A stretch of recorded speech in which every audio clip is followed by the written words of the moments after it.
Welcome to World of Sleepcraft. Tonight we journey through the life of Vol'jin, the shadow hunter who rose from the scattered remnants of a dying tribe to become the Warchief of the Horde itself.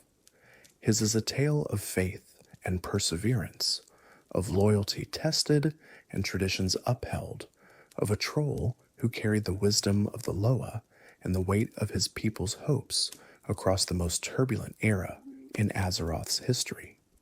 Settle in, get comfortable, and let this epic saga unfold before you. The story of Vol'jin cannot be told without first understanding the Darkspear tribe from which he came. The Darkspear were jungle trolls, descendants of the once mighty Gurubashi Empire that had dominated the southern reaches of the eastern kingdoms for thousands of years. But by the time of Vol'jin's birth, the Darkspear were a shadow of their ancestors' glory, a small and scattered tribe that had been driven from their homeland by more powerful troll factions and forced to eke out an existence on the margins of the world. The Gurubashi Empire, at its height, had been one of the most powerful civilizations in Azeroth. The jungle trolls had mastered the arts of war and magic, had built great temples to their Loa, and had ruled over vast territories that stretched from the steaming jungles of Stranglethorn to the marshlands of the north. Their warriors were feared throughout the known world, and their witch doctors commanded powers that even the elves regarded with caution. The empire's decline began with internal strife and accelerated with external pressures. The Great Sundering that reshaped the world disrupted the trolls' power structures, and the rise of the Night Elves challenged their dominance of Kalimdor. Wars with the Amani trolls of the north and conflicts with other races further weakened the Gurubashi. By the time the first humans arrived on the eastern kingdoms, the empire was already crumbling. The Darkspear were among the smallest of the Gurubashi successor tribes, never commanding the numbers or resources of their larger cousins. When the empire fractured into competing factions, the Darkspear found themselves caught between more powerful groups. They were pushed from territory to territory, losing land and lives in each forced migration. Their population dwindled as young trolls fell in battle or abandoned the tribe for more successful factions. The fall of the Darkspear from power was a gradual process that unfolded over centuries. When the Gurubashi Empire collapsed into warring factions, each tribe fought for dominance over the jungle territories they had once shared. The Darkspear, never the largest or most aggressive of the Gurubashi successor tribes, found themselves increasingly marginalized. They lost territory to their rivals, lost warriors in countless skirmishes, and eventually lost hope of ever reclaiming their former status.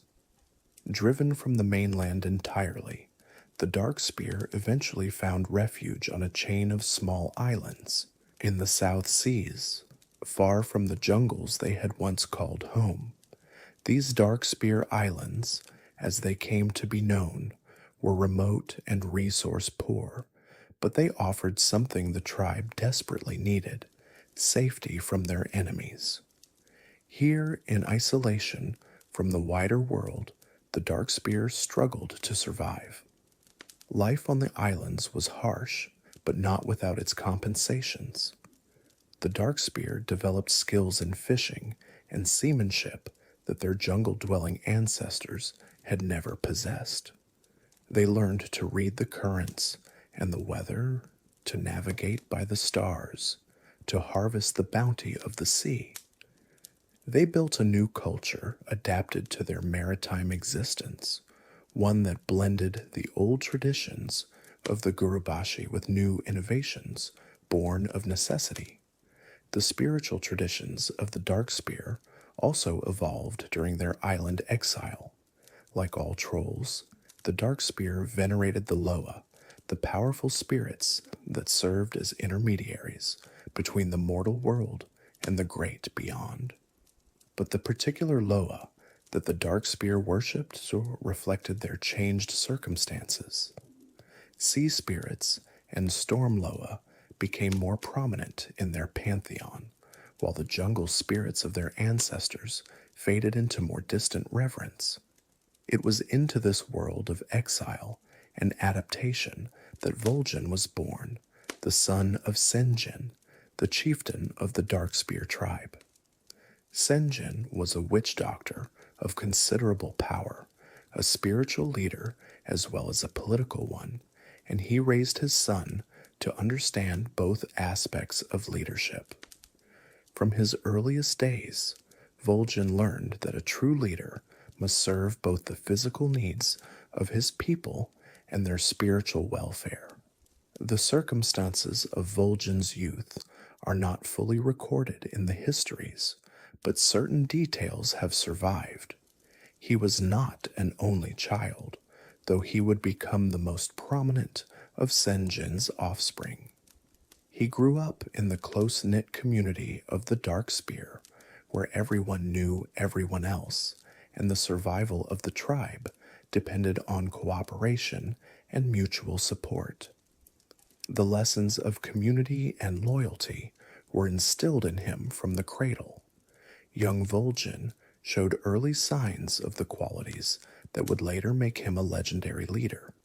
He was clever and quick-witted, able to solve problems that stumped his elders.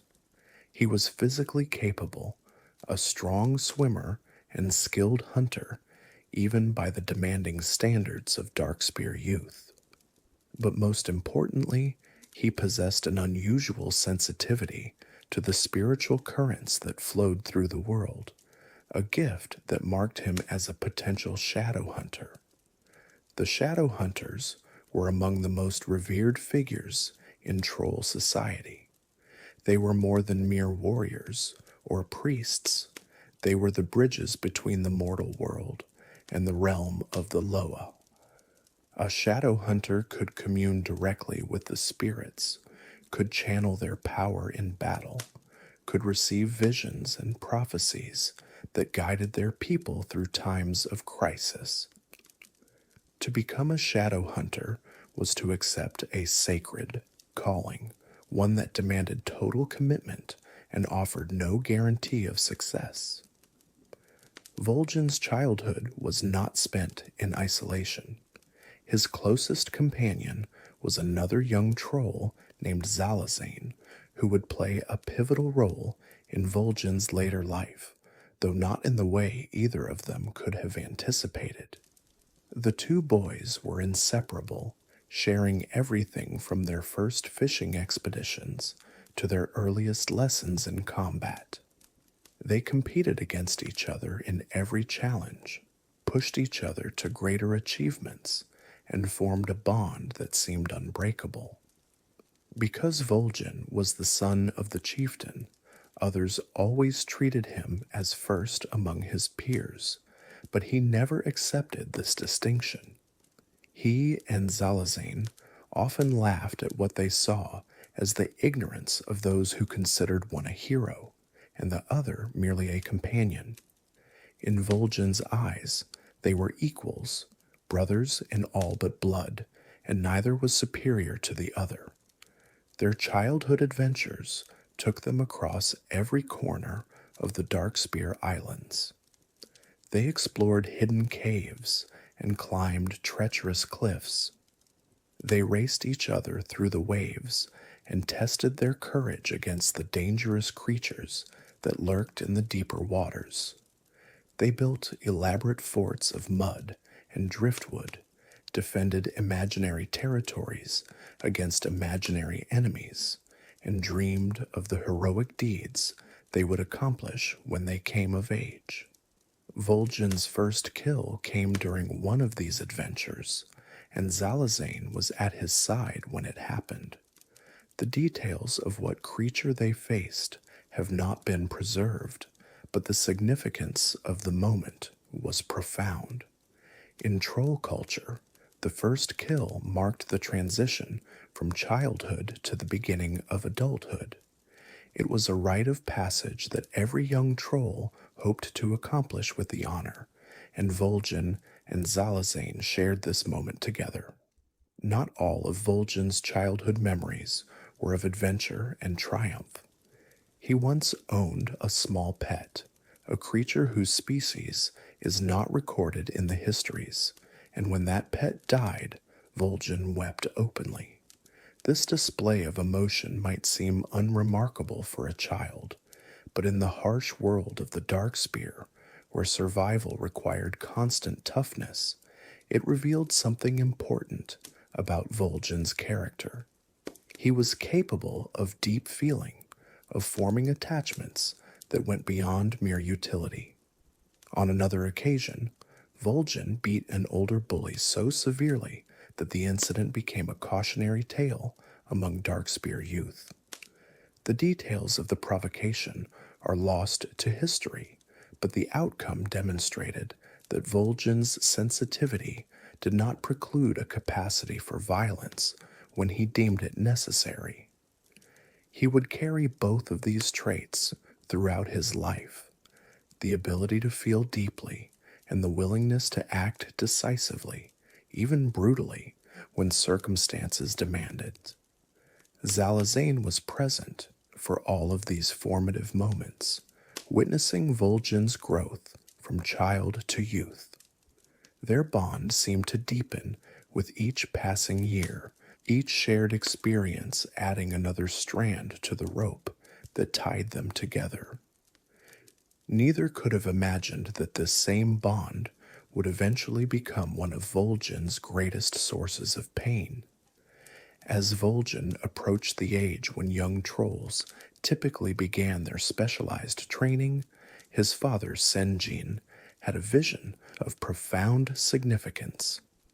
The chieftain, communing with the Loa in one of his ritual trances, glimpsed fragments of the future that would soon reshape the lives of every Darkspear.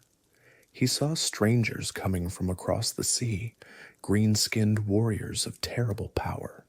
He saw conflict and death, and he saw his own end approaching with inexorable certainty. But Sen'jin also saw hope in his vision.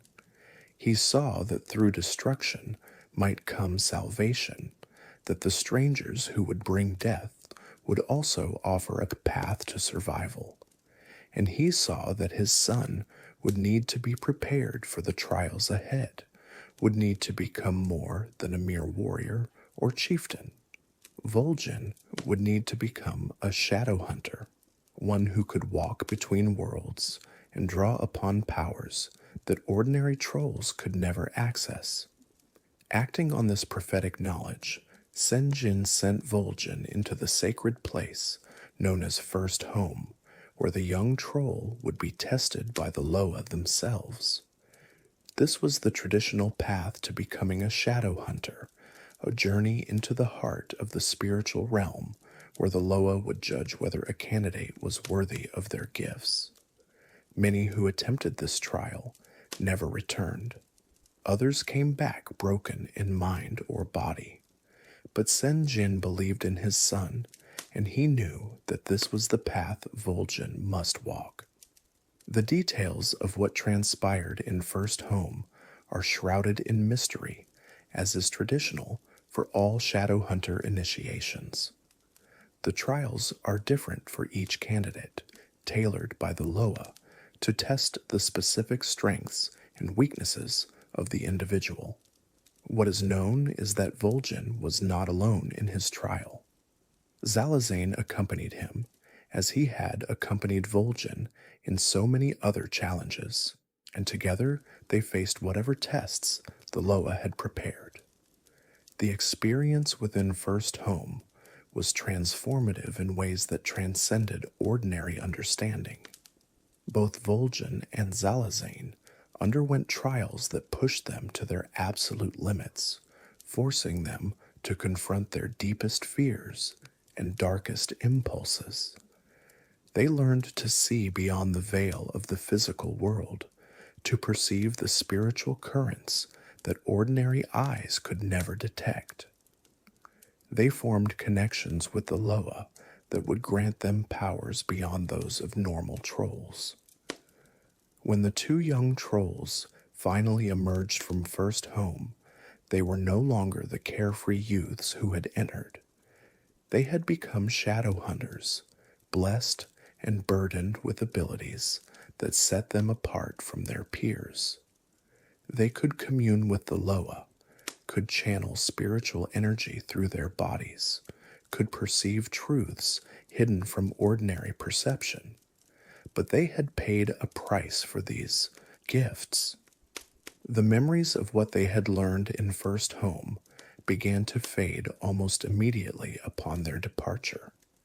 This was part of the nature of Shadow Hunter initiation, a safeguard built into the process by the Eluyilo themselves.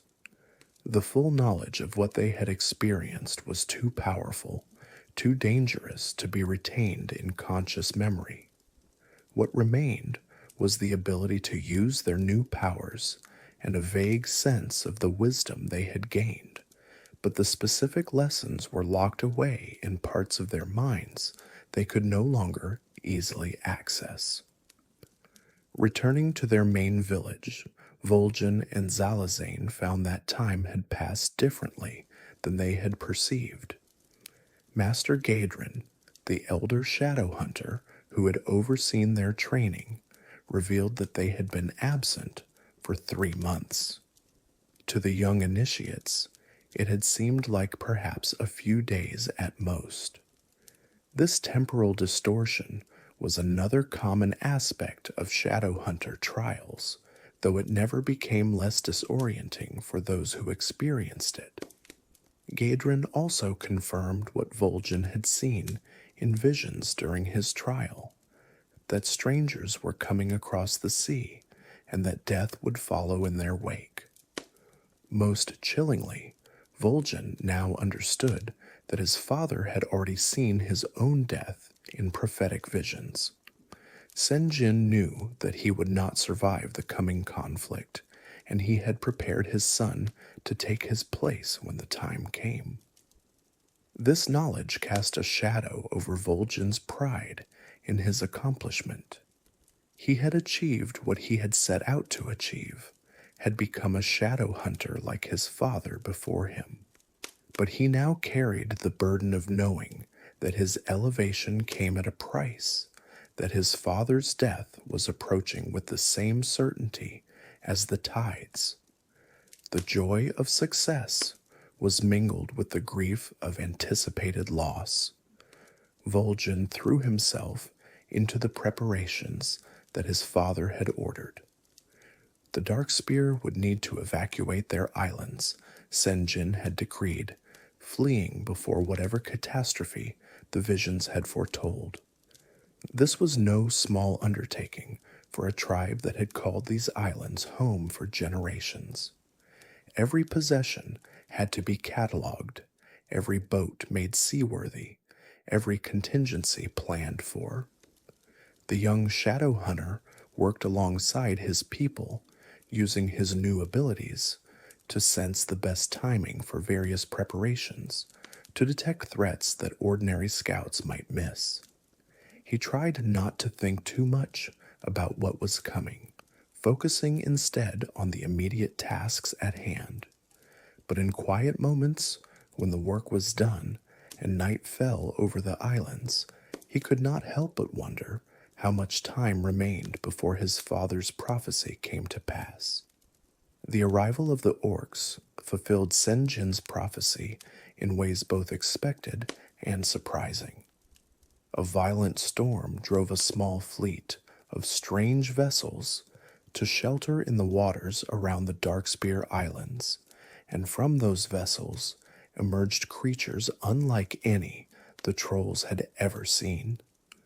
Green-skinned and powerfully built, the orcs were clearly warriors of formidable capability.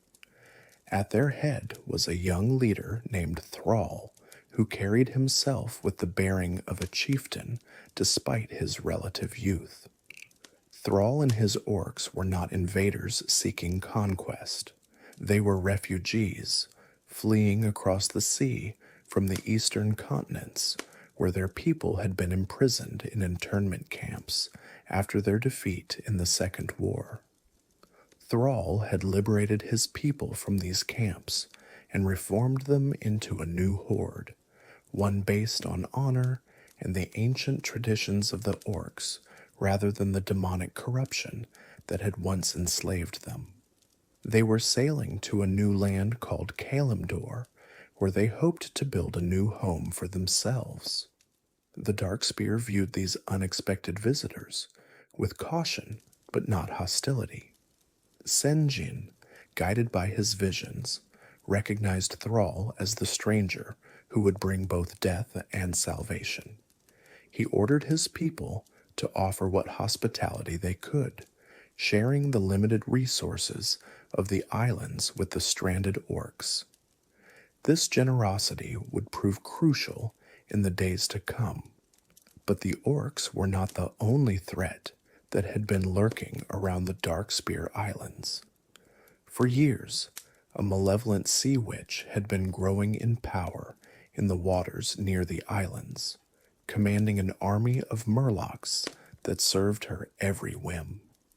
The arrival of the orcs, with their magical sensitivity and warrior strength, threatened her dominion over the region. She could not allow such powerful beings to establish themselves in her territory. The Sea Witch struck without warning, sending her Murloc minions to attack both the trolls and the orcs. Her forces swarmed across the islands, overwhelming defenses that had never been designed to resist such an assault. In the chaos of battle, both Sen'jin and Thrall were captured by the underworld minions, the elite servants of the Sea Witch, and dragged down into the caves beneath the islands. Vol'jin fought desperately to reach his father, but the sheer number of enemies made it impossible. He watched helplessly as Sen'jin was taken into the dark, knowing from his visions what fate awaited the chieftain. The prophecy was coming true, and there was nothing he could do to stop it. The prisoners were brought before the Sea Witch herself, who demanded their submission and prepared to sacrifice them to whatever dark powers she served. Thrall, demonstrating the resourcefulness and courage that would later make him legendary, managed to free himself and his companions from their bonds. A desperate battle ensued in the underwater caves, the orcs fighting alongside such trolls as had been captured with them. Thrall reached Sen'jin, but he was too late to save the chieftain's life. The Sea Witch had already performed her ritual, and Sen'jin lay dying even as Thrall struck down his captors. With his last breaths, Sen'jin spoke to the orc warchief, sharing the vision that had guided his final years. He told Thrall that the orcs would lead the Darkspear trolls from the islands, would take them to a new home where they could rebuild and thrive. Then Sen'jin died, passing the leadership of the tribe to his son Vol'jin. The grief that Vol'jin felt at his father's death was profound, but there was no time to mourn. The Sea Witch still lived. Her forces still threatened both orc and troll, and the islands were no longer safe for either group. Thrall led the surviving prisoners back to the surface, where they rejoined the main force and prepared for the final confrontation with the Sea Witch. The battle that followed was fierce but decisive. Thrall and his orcs, fighting alongside Vol'jin and the Darkspear warriors, smashed through the Murloc defenders and confronted the Sea Witch directly.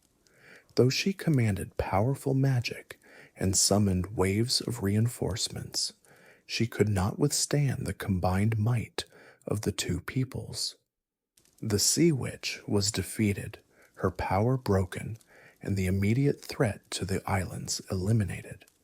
But Vol'jin knew that this victory did not mean the islands were safe. His father's vision had shown that the Darkspear must leave, must follow the orcs to the new land across the sea. The Sea Witch might be gone, but other threats would surely arise, and the islands had proven too vulnerable to defend. It was time for the Darkspear to leave the only home they had known for generations. In the aftermath of the battle, Vol'jin approached Thrall and formally pledged the allegiance of the Darkspear tribe to the Horde. This was not a decision he made lightly. The trolls had always been independent, had never bent knee to any foreign power, and many among the Darkspear were uncomfortable with the idea of joining an orcish confederation. But Vol'jin saw what his father had seen, that the Darkspear's future lay with these green-skinned strangers, that together they could accomplish what neither could achieve alone. Thrall accepted the Darkspear into the Horde with genuine warmth and respect. He recognized the courage and sacrifice that the trolls had shown in the battle against the Sea Witch, and he understood the significance of Vol'jin's offer. The Horde had just gained its first non-orc members, and this precedent would eventually reshape the entire organization. The orcs set sail for Kalimdor as soon as their ships were seaworthy, but Vol'jin did not accompany them on this initial voyage. Someone had to remain behind to organize the evacuation of the entire tribe, to ensure that no Darkspear was left behind. Vol'jin chose to stay, to weather whatever remaining dangers the islands presented, until every last member of his people could be safely transported to their new home. The year that followed was among the hardest of Vol'jin's life. With the main body of the Horde gone to Kalimdor, the remaining Darkspear were vulnerable to any threat that might emerge.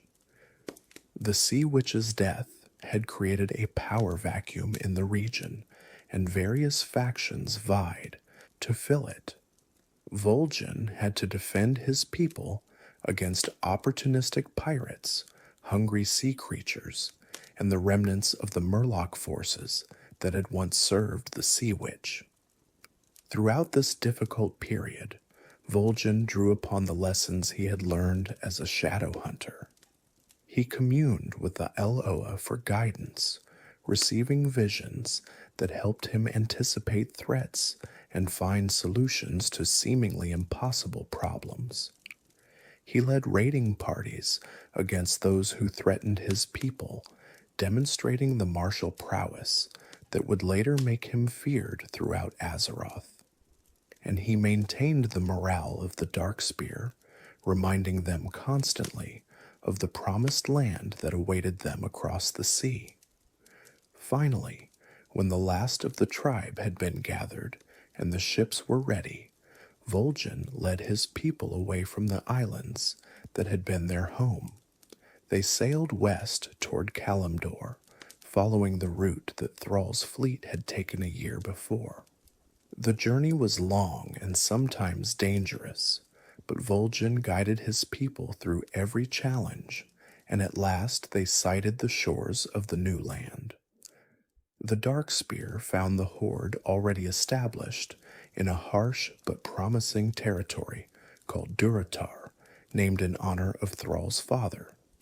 The orcs had built a great city called Orgrimmar in the canyons of this land, and they welcomed the trolls as honored allies and members of the Horde. Vol'jin presented himself to Thrall, reporting that the Darkspear evacuation was complete and that his people were ready to take their place in the new order. Thrall was pleased to see Vol'jin and the rest of the Darkspear safely arrived. The Horde had been busy during the year of separation, fighting in a great war against the Burning Legion that had nearly destroyed the world. Thrall told Vol'jin of the alliance with the humans and night elves, of the battle at Mount Hyjal, of the sacrifice that had defeated the demon lord Archimond. The world had changed dramatically while the Darkspear were making their journey, and they would need to adapt to the new realities. Vol'jin absorbed all of this information with the keen mind of a leader who understood that knowledge was power. He learned about the Alliance, the coalition of humans, dwarves, and other races that had fought alongside the Horde against the Legion, but remained suspicious and often hostile in peacetime. He learned about the Night Elves, the ancient race that claimed dominion over the forests of Kalimdor. He learned about the political complexities that Thrall navigated daily, balancing the needs of different factions within the Horde while maintaining peace with neighbors who might prefer war.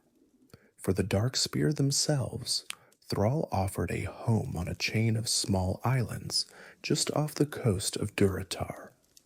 These Echo Isles, as they were called, bore a striking resemblance to the islands the Darkspear had left behind.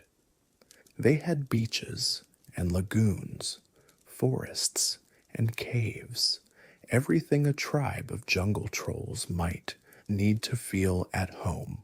Vol'jin accepted this gift gratefully, recognizing Thrall's thoughtfulness in providing a territory that would help his people maintain their cultural identity while still remaining close to the Horde's center of power. The Echo Isles became the heart of Darkspear civilization in the New World. The trolls erected their traditional structures, the peaked huts of bamboo and thatch that had sheltered them for generations. They carved new totems to honor the Loa, establishing shrines where the spirits could be properly venerated. They planted gardens and dug fishing pools, recreating as much of their island lifestyle as the new environment would permit. The proximity to Orgrimmar brought both advantages and challenges. On one hand, the Darkspear had easy access to the resources and markets of the Horde capital. They could trade fish and crafted goods for metal tools and weapons, could participate in the economic networks that sustained the larger organization. On the other hand, the close presence of so many orcs sometimes created friction, as cultural differences led to misunderstandings. Vol'jin worked constantly to smooth over these difficulties. He established protocols for interaction between trolls and orcs, created forums where grievances could be aired and resolved, and personally intervened in disputes that threatened to escalate. His diplomatic skills, honed through years of balancing the interests of various Darkspear factions, proved equally valuable in the multicultural environment of the Horde. The relationship between Vol'jin and Thrall deepened during this period. The two leaders found that they had much in common. Both were young by the standards of their people, both had risen to leadership through ability rather than birth alone, and both were committed to building something new rather than merely recreating the past. Their conversations ranged across every topic, from military strategy to spiritual philosophy to the simple pleasures of a shared meal after a long day's work. The first time Vol'jin entered Grommash Hold, the great hall at the heart of Orgrimmar, he felt the weight of history pressing down upon him. The building was named for Grom Hellscream, the orc hero who had sacrificed himself to free his people from demonic corruption. Its walls were decorated with the trophies of war, the banners of defeated enemies, the weapons of fallen champions. Everything about the space spoke of orcish pride and orcish strength. Yet Thrall made Vol'jin welcome there as an equal. The Warchief insisted that the Shadowhunter have a seat in all councils, a voice in all decisions that affected the Horde. This was not mere courtesy or political calculation. Thrall genuinely valued Vol'jin's perspective and wanted it represented in the highest levels of Horde governance. Such inclusion was unprecedented for a non-orc, and it set a tone that would define the relationship between their peoples. The two leaders often walked the streets of Orgrimmar together, inspecting the ongoing construction and speaking with citizens of all races. These walks allowed them to take the pulse of the growing city, to understand what problems ordinary people faced, to demonstrate that their leaders cared about more than military matters. Vol'jin learned as much about leadership from these casual strolls as he did from any formal council. Thrall shared stories of his own past during these walks, of his childhood as a slave in the internment camps, of his escape and his discovery of his heritage, of his journey to found the new Horde. These were not tales he told widely. They required a level of trust that Thrall reserved for his closest friends. Vol'jin was honored to be counted among that number, and he reciprocated by sharing his own experiences, including the hardships of Darkspear exile and the loss of his father. Thrall came to rely on Vol'jin's counsel more and more. The Shadowhunter offered perspectives that the orc leaders sometimes missed, bringing a different cultural background and a different way of viewing problems. He was also willing to speak truths that others might soften, to tell Thrall when he thought the Warchief was making a mistake. This honesty, rather than causing friction, actually strengthened their relationship. Thrall appreciated having an advisor who would not simply tell him what he wanted to hear. The orc elders sometimes grumbled about a troll having so much influence over their warchief. Some remembered the ancient wars between orcs and trolls on Draenor when the two races had been enemies. Others simply resented any outsider holding a position of prominence in what they considered an orcish organization. But Thrall silenced these critics by pointing to Vol'jin's contributions, the wisdom of his counsel, and the bravery of his service. Vol'jin, for his part, never forgot that he was a guest in an orcish city. He learned the customs and courtesies that orcs expected, adapted his behavior to fit the cultural norms of his hosts, and always presented himself with the dignity that his position demanded. He understood that every interaction was a chance to demonstrate that trolls were worthy partners in the Horde, and he conducted himself accordingly. The Darkspear set about building their new home with enthusiasm. They constructed villages in the traditional style, raised temples to the Loa, and established the fishing grounds and hunting territories that would sustain them. Vol'jin oversaw all of this work while also taking up residence in Orgrimmar itself, where he could serve as an advisor to Thrall and represent the interests of his people in Horde councils. This dual role, tribal chieftain and Horde counselor, would define Vol'jin's life for years to come. He was constantly moving between the Echo Isles and Orgrimmar, between the traditional concerns of his people and the broader strategic issues facing the Horde. It was an exhausting balancing act, but Vol'jin managed it with a skill that earned him the respect of orcs and trolls alike. The peace that followed the Legion's defeat was not destined to last. In the eastern lands, Admiral Dalen Proudmoore of Cool Tiras assembled a fleet and sailed to Kalimdor seeking to resume the war against the orcs that had killed his son Derek years before. Proudmoore did not care about the Legion's defeat or the alliances that had been formed to achieve it. He saw only his old enemies, now vulnerable in a new land, and he moved to destroy them. The Proudmoore invasion threatened not just the orcs, but all members of the Horde, including the Darkspear.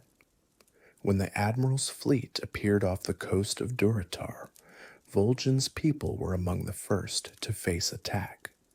The Echo Isles came under bombardment from Alliance ships, forcing the Darkspear to evacuate once again to the mainland. Vol'jin's response to this crisis demonstrated both his tactical brilliance and his spiritual power. Working with the Horde champions Rexer, Rokon, and Chen Stormstout, he developed a plan to neutralize the Alliance naval advantage. Using his Shadowhunter abilities, Vol'jin transformed the three heroes into spirit wyverns, allowing them to attack the Alliance fleet from above with devastating effect. He also committed a squadron of Darkspear Bat Riders to the battle, the aerial warriors swooping down to drop explosives on enemy vessels. The campaign against Proudmoore was ultimately successful. The Admiral was killed, his fleet destroyed or scattered, and the immediate threat to the Horde eliminated. But the cost had been high, and the scars of the invasion would take years to fully heal. Vol'jin led his people back to the Echo Isles, determined to rebuild what had been destroyed, and to ensure that the Darkspear would never again be caught so vulnerable. It was during this period of reconstruction that Vol'jin's friendship with Chen Stormstout began to deepen. The wandering Pandaren brewmaster had fought alongside the Horde during the Proudmoore crisis, and he found in Vol'jin a kindred spirit, someone who valued tradition and wisdom, who understood the importance of balance, and who could appreciate a good brew after a hard day's work. Their conversations ranged across every topic imaginable, from philosophy to combat techniques to the best ingredients for jungle ale. Good Chen would eventually continue his wanderings, as was his nature, but the bond he had formed with Vol'jin would prove important in later years. The Shadowhunter had few true friends outside his own people, few beings with whom he could speak openly about his doubts and concerns. Chen became one of those rare confidants, a relationship that would save Vol'jin's life when all seemed lost. The peace that followed the Proudmoore War should have been a time of growth and prosperity for the Darkspear. They had their islands, they had their place in the Horde, and they had a chieftain who had proven himself in both peace and war. But fate had other plans, and the next threat to Vol'jin's people came not from outside enemies, but from within the tribe itself. The years between the Proudmoore invasion and Zalazane's betrayal were a period of unprecedented development for the Darkspear. Vol'jin used this time to build the foundations of a modern troll society, one that could hold its own alongside the more established civilizations of the Horde. He established training programs for warriors and shadow hunters, created schools where young trolls could learn the traditions of their people, and developed the infrastructure necessary for a growing population. The Echo Isles became a bustling center of Darkspear activity. New villages sprouted up across the islands, connected by paths and bridges that allowed easy travel between communities. Markets developed where trolls traded goods with each other and with merchants from other Horde territories. Temples to the Loa were expanded and beautified, their rituals attracting pilgrims from troll communities throughout Azeroth. Vol'jin also worked to strengthen the Darkspear's position within the Horde's military structure.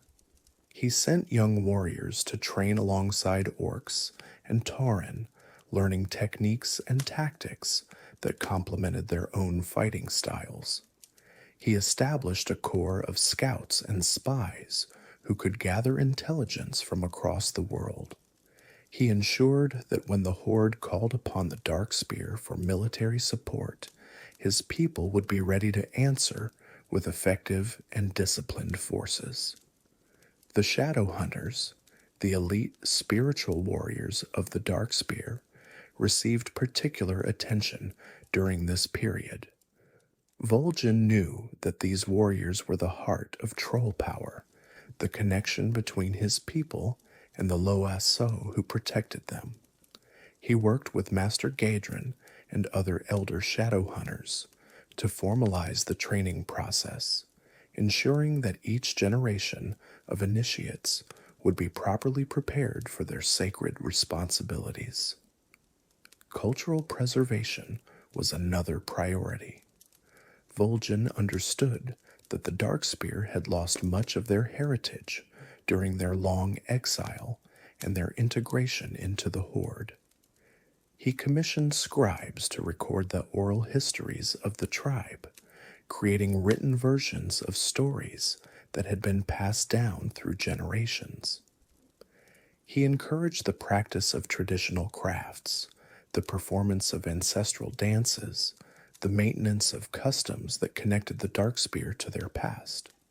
Zalazane, Vol'jin's childhood friend and fellow shadow hunter, had changed since their youth. Where once he had been Vol'jin's closest confidant, now he grew distant and secretive.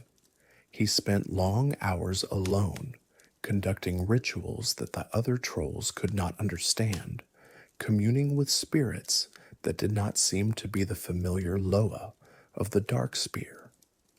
Vol'jin noticed these changes, but attributed them to the natural divergence that came with adulthood. He had no idea how dangerous his old friend had become.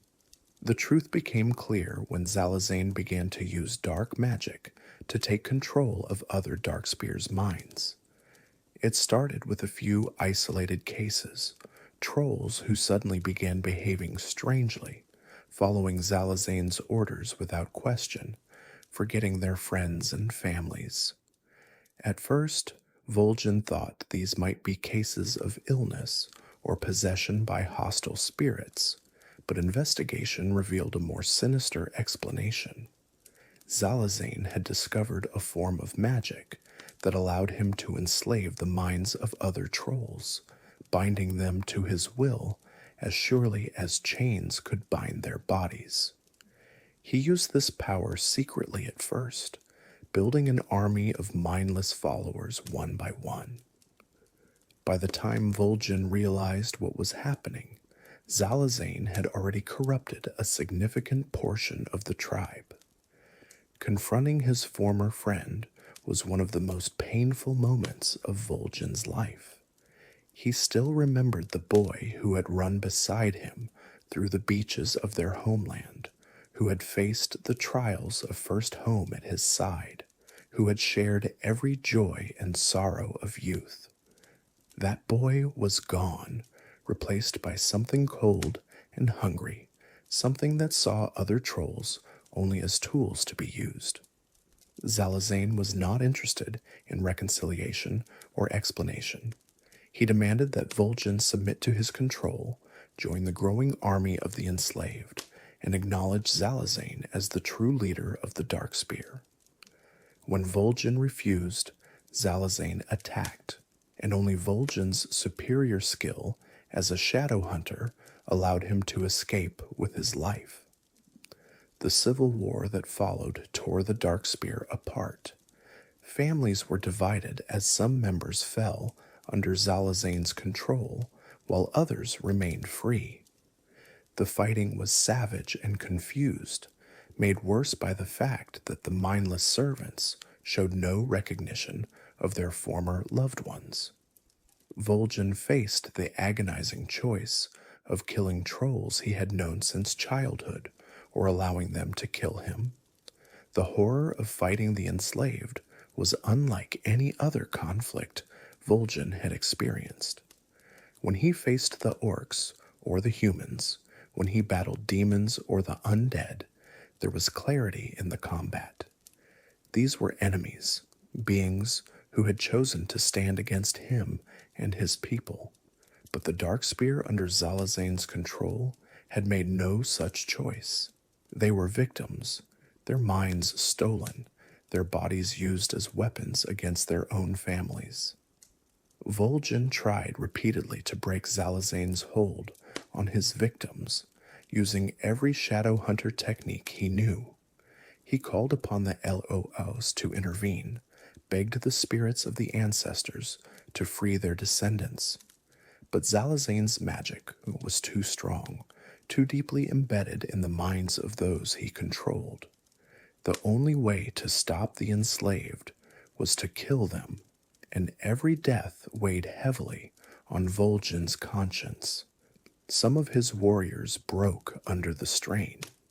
They could not bring themselves to fight their own kin, could not strike down parents or siblings or children. Vol'jin understood their reluctance, shared their anguish, but he also knew that hesitation meant death. He had to push his followers past their limits, demand that they do the unthinkable, and he had to lead by example. The battles left scars that went deeper than the physical wounds. Those who survived the civil war carried the memories of what they had been forced to do, the faces of the friends and family they had killed. Some never recovered, retreating into silence and isolation. Others channeled their pain into hatred for Zalazane, nurturing a thirst for vengeance that would only be satisfied years later. In the end, Vol'jin realized that he could not win this fight on the Echo Isles. Zalazane's power was too great, his army of slaves too numerous. The only way to save the Darkspear was to abandon the islands to the traitor and evacuate those who remained free. It was a bitter decision, surrendering the homeland that Thrall had given them, but Vol'jin saw no alternative. The free Darkspear established a new settlement on the shore of Durotar, naming it Sen'jin Village in honor of Vol'jin's father. From this base, they could see the Echo Isles in the distance, a constant reminder of what they had lost and what they hoped someday to reclaim. Vol'jin vowed that he would find a way to defeat Zalazane and liberate those who had been enslaved, but he knew that this would not be a quick or easy task. Years passed with the Echo Isles under Zalazane's control. Vol'jin made several attempts to retake the islands, but each assault was repelled by the traitor's growing power. Zalazane had fortified his position well, surrounding himself with both magical defenses and armies of the enslaved. The shadow hunter magic he wielded had grown stronger with practice, and he now commanded legions that would fight to the death without hesitation or fear. Throughout this period of exile, Vol'jin never lost sight of his responsibilities to both his tribe and the Horde. He continued to serve as an advisor to Thrall, offering counsel on matters ranging from military strategy to diplomatic relations. He worked to maintain the morale of the Darkspear, reminding them that their exile was temporary, that someday they would return to the Echo Isles in triumph. And he never stopped searching for a way to break Zalazane's power. The solution came years later, during the period known as the Cataclysm, when a coordinated assault on the Echo Isles finally succeeded in destroying Zalazane and liberating the enslaved trolls. Vol'jin led this Operation Echo Isles personally, calling upon the blessings of the Loa and the might of the entire Horde to overwhelm his former friend's defenses. The final confrontation was brutal but decisive, and when it was over, Zalazane lay dead, and the Echo Isles belonged to the Darkspear once more. But the victory was bittersweet. The troll, who had been Vol'jin's closest friend in childhood, who had shared the trials of first home and the dreams of youth, was gone forever. Whatever had corrupted Zalazane, whether it was the dark magic he had discovered or some flaw in his character that had always been present, it had destroyed the person Vol'jin remembered. The Shadow Hunter, who returned in triumph to the Echo Isles, carried with him a grief that would never fully heal. Vol'jin's service to Thrall and the Horde extended far beyond the concerns of his own tribe. As one of the Warchief's most trusted advisors, he was involved in many of the critical decisions that shaped the Horde during this period. He offered counsel on military matters, drawing upon both his tactical acumen and the insights he received from the LOA. He served as a diplomat, negotiating with factions both within and outside the Horde, and he stood ready to fight whenever the Horde faced threats that could not be resolved through words alone.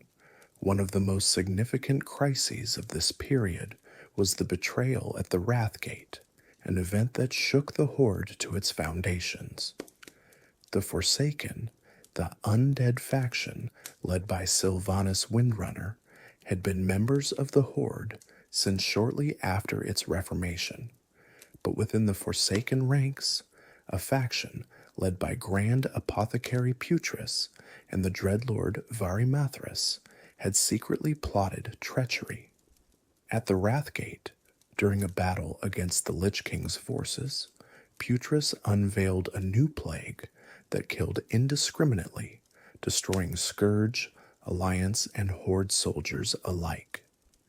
The Dreadlord Varimathras simultaneously seized control of the Undercity, the Forsaken capital, and declared himself Lord of the city. It was a betrayal that caught almost everyone by surprise and threatened to tear the Horde apart. Vol'jin was among those who responded to the crisis. When Thrall called upon the Horde to retake the Undercity, Vol'jin answered without hesitation. He fought alongside the Warchief in the assault on the city, battling through the treacherous corridors where Putris's plague still lingered. The Shadow Hunter's abilities proved invaluable in this fight, his connection to the Loa helping to counter some of the dark magic that Varimathras wielded. The Undercity was eventually retaken, and Varimathras was defeated, though Putris escaped to face his own punishment elsewhere. The crisis revealed the dangers of the Horde's diverse composition, the potential for treachery that lurked within any large organization. But it also demonstrated the strength of the bonds that held the Horde together, the willingness of factions like the Darkspear to fight and die for their allies. Vol'jin emerged from the Wrathgate crisis with his reputation enhanced. He had proven himself not just as a leader of trolls, but as a champion of the entire Horde. Thrall came to rely on him even more heavily, trusting the Shadow Hunter's judgment on matters of growing importance.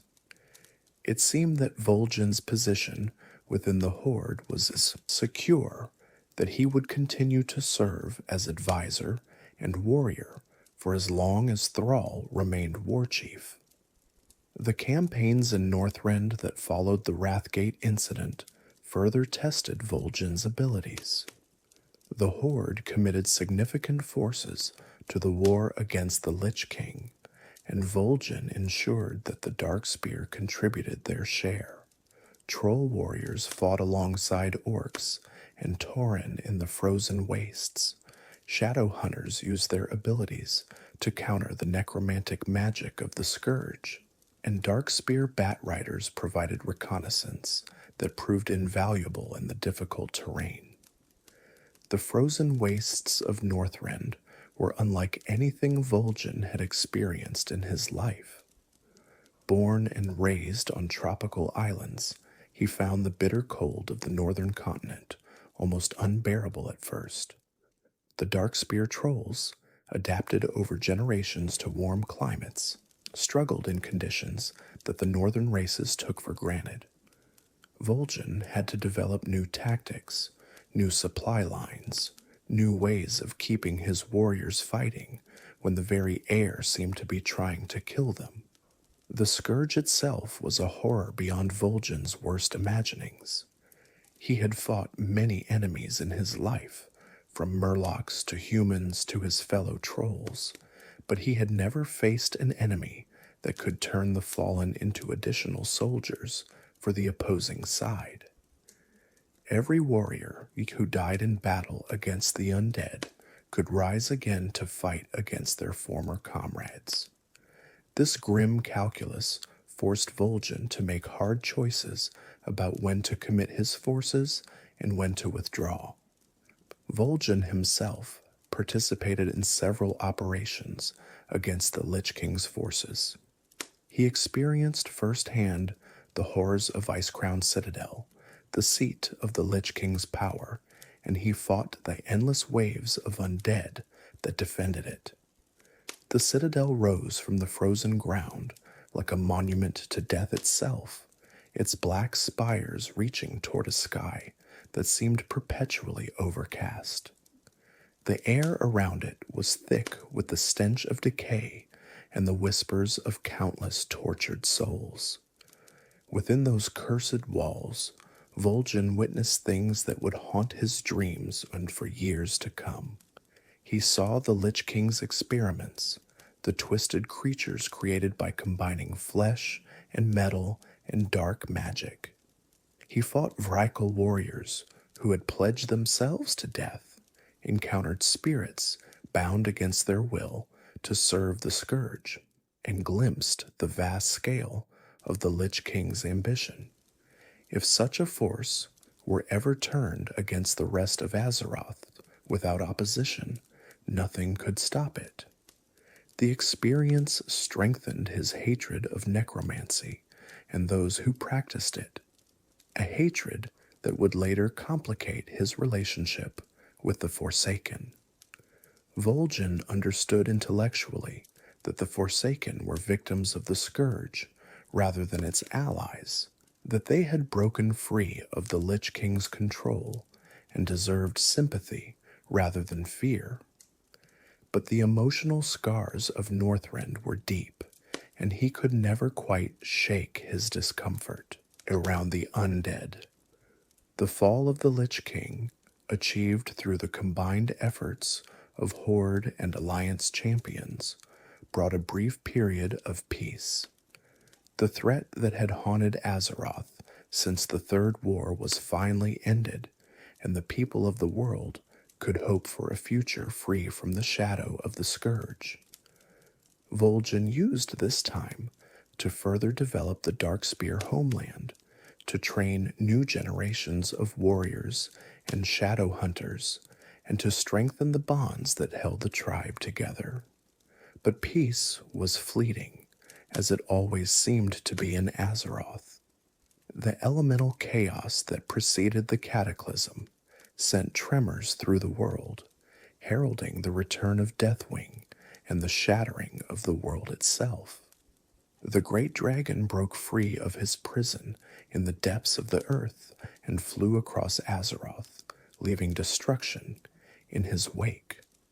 The landscape itself was reshaped, familiar territories transformed beyond recognition, and the fragile stability of the post-Lich King era came to a violent end. But change was coming, and it would test Vol'jin's loyalty in ways he had never anticipated.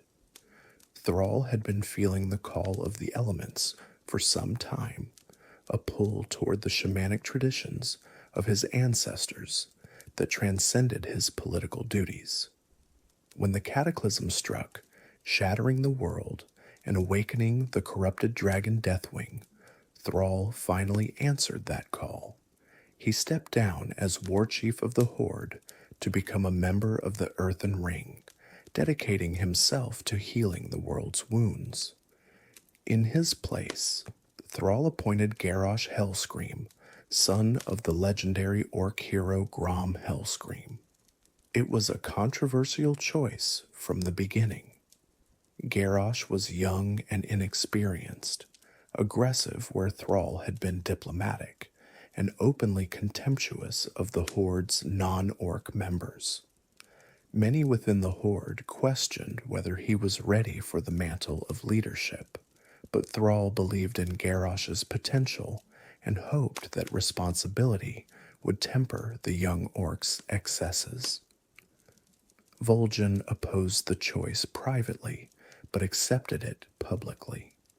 He understood the importance of Horde unity and did not want to undermine the new Warchief before he had even begun his reign.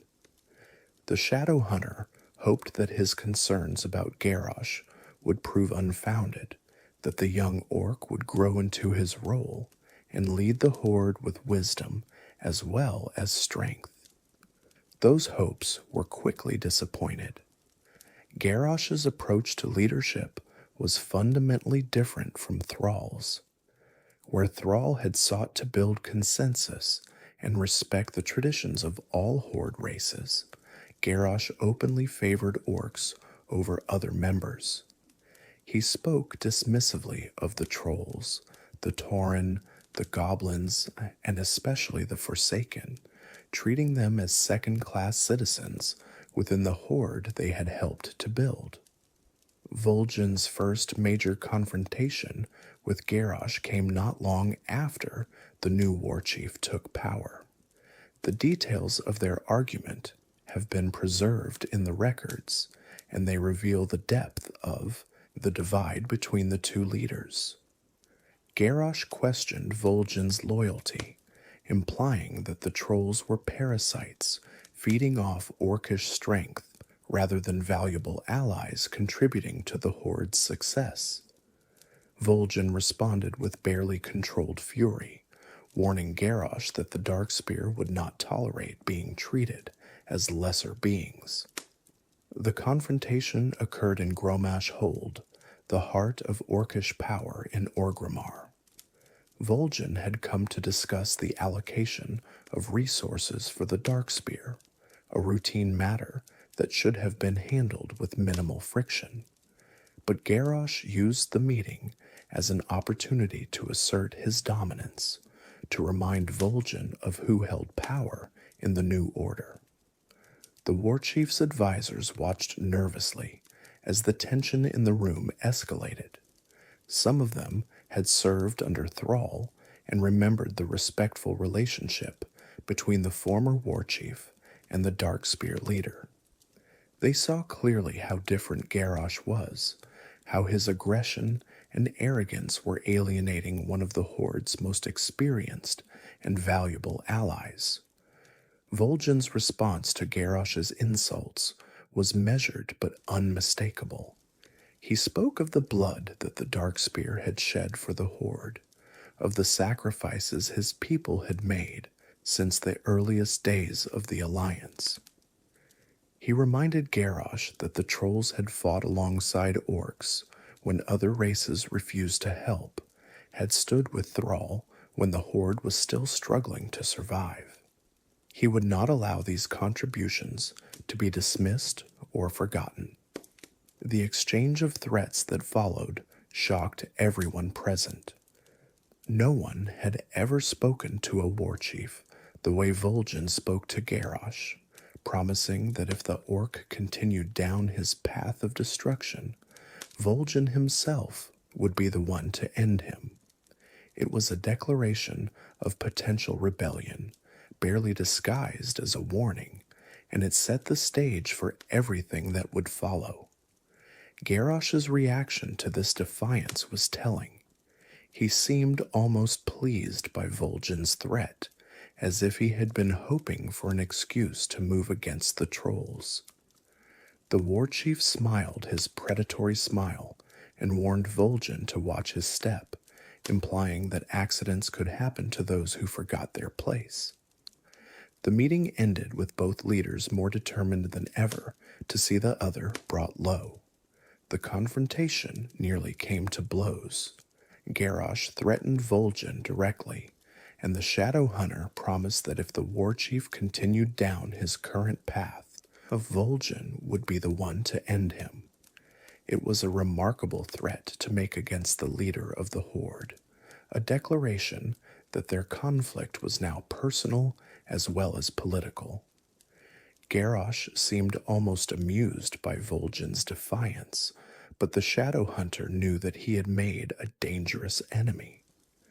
In the aftermath of this confrontation, Vol'jin made a decision that would have seemed unthinkable during Thrall's reign. He departed Orgrimmar, abandoning his traditional role as advisor to the Warchief, and returned to the Echo Isles to live among his people. He could no longer stomach Garrosh's leadership, could not pretend to support a Warchief who despised everything Vol'jin represented. His absence from the capital was a silent protest, a statement that the Darkspear would not meekly accept their marginalization. Vol'jin's self-imposed exile from Orgrimmar did not mean he withdrew from the concerns of the wider world. Even from the Echo Isles, he remained attentive to the threats that faced both the Horde and Azeroth as a whole.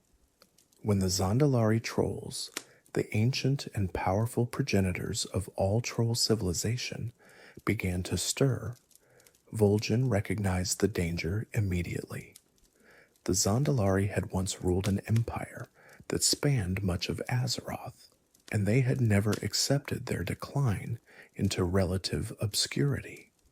Now, in the wake of the cataclysm that had devastated their homeland, they were reaching out to the scattered troll tribes with a proposal: join together to restore troll dominance over the world.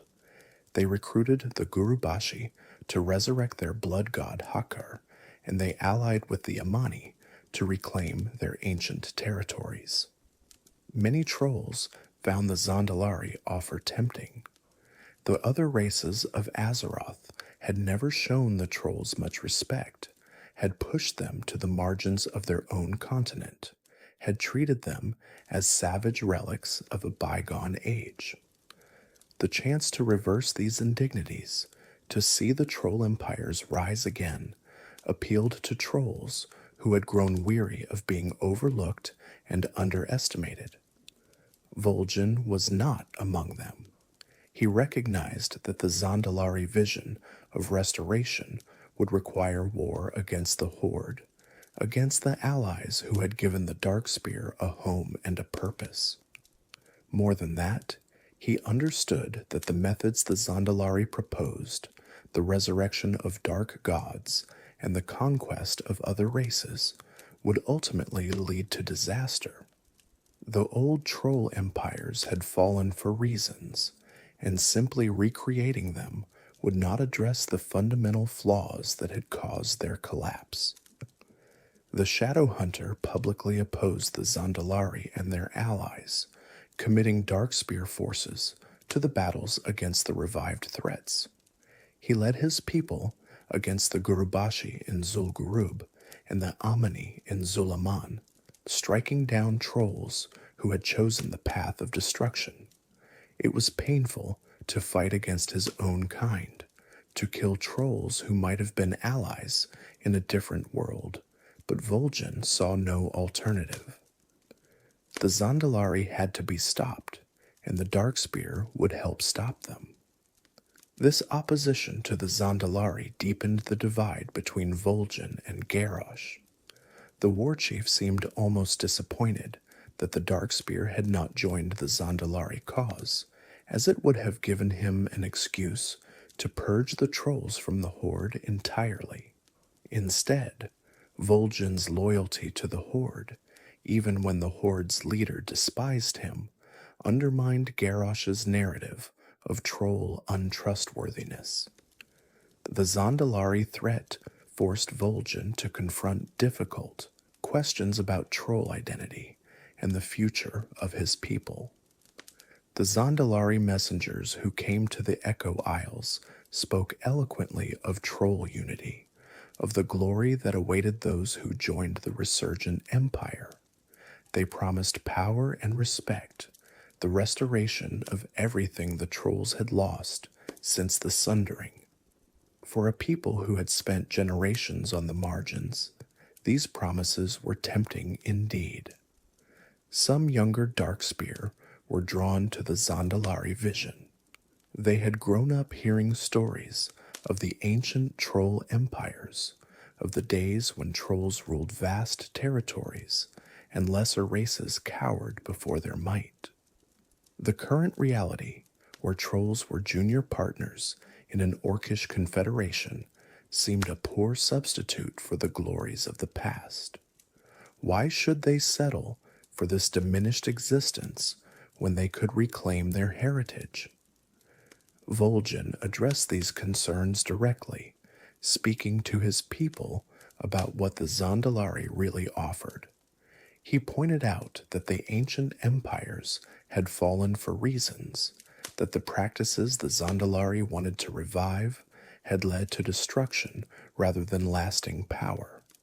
He argued that the Darkspear's future lay in building something new, not in trying to recreate a past that had already proven unsustainable.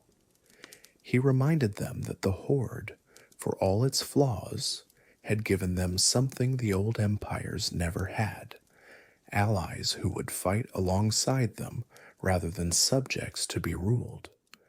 The debate divided the Darkspear for a time, but Vol'jin's arguments ultimately prevailed. The tribe rejected the Zandalari offer and committed to opposing their former cousin's schemes.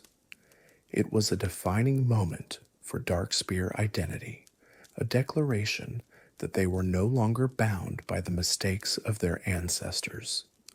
They would be trolls on their own terms, not reflections of a faded glory. The situation grew even more tense when war came to Pandaria, the mysterious continent that had been hidden from the rest of the world for 10,000 years. Both Horde and Alliance rushed to exploit this new land and its resources, and Garrosh saw an opportunity to win a decisive victory. He committed Horde forces to an aggressive campaign of expansion, seeking to claim Pandaria's treasures for the orcish vision of the Horde. Vol'jin participated in the Pandaria campaign, though his motivations differed from Garrosh's. The Shadow Hunters saw the Shah, the manifestations of negative emotions that plagued Pandaria, as threats that needed to be understood and contained. He recognized the wisdom of the Pandaren, the bear-like people who had cultivated this land for millennia, and he respected their traditions in ways that Garrosh could not comprehend. It was in Pandaria that Garrosh finally decided to solve the Vol'jin problem permanently.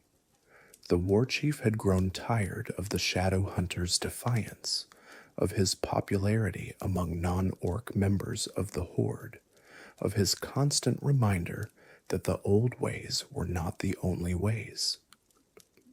Garrosh ordered his Kor'kron assassins to kill Vol'jin, making it look like the Shadow Hunter had fallen in battle against the Alliance or the Shah. The assassination attempt occurred in Kunlai's summit, the mountainous region of Pandaria. A Kor'kron agent approached Vol'jin under the guise of delivering a message from the Warchief, then struck without warning. The attack was meant to be lethal, and for anyone other than a Shadow Hunter, it would have been. Vol'jin was grievously wounded, his body pierced by poisoned blades and left for dead in the frozen wilderness. Garrosh believed Vol'jin was dead. The Warchief announced that the leader of the Darkspear had fallen heroically in battle, denying any involvement in what was actually attempted murder. But Vol'jin was harder to kill than Garrosh had anticipated. The Shadow Hunter's connection to the Loa, his remarkable troll regeneration, and his sheer force of will combined to keep him alive, though only barely. Vol'jin stumbled through the mountains of Kunlai, bleeding and delirious, barely aware of where he was going or what had happened to him. The poison from the Korokron blades was eating at his body, interfering with his natural regeneration, and his connection to the Loa had grown dangerously weak. He should have died in those frozen peaks, another victim of Garrosh's paranoid brutality. Salvation came in the form of an old friend. Chen Stormstout, the wandering brewmaster who had fought alongside Vol'jin years ago against Admiral Proudmoore, discovered the wounded troll by chance.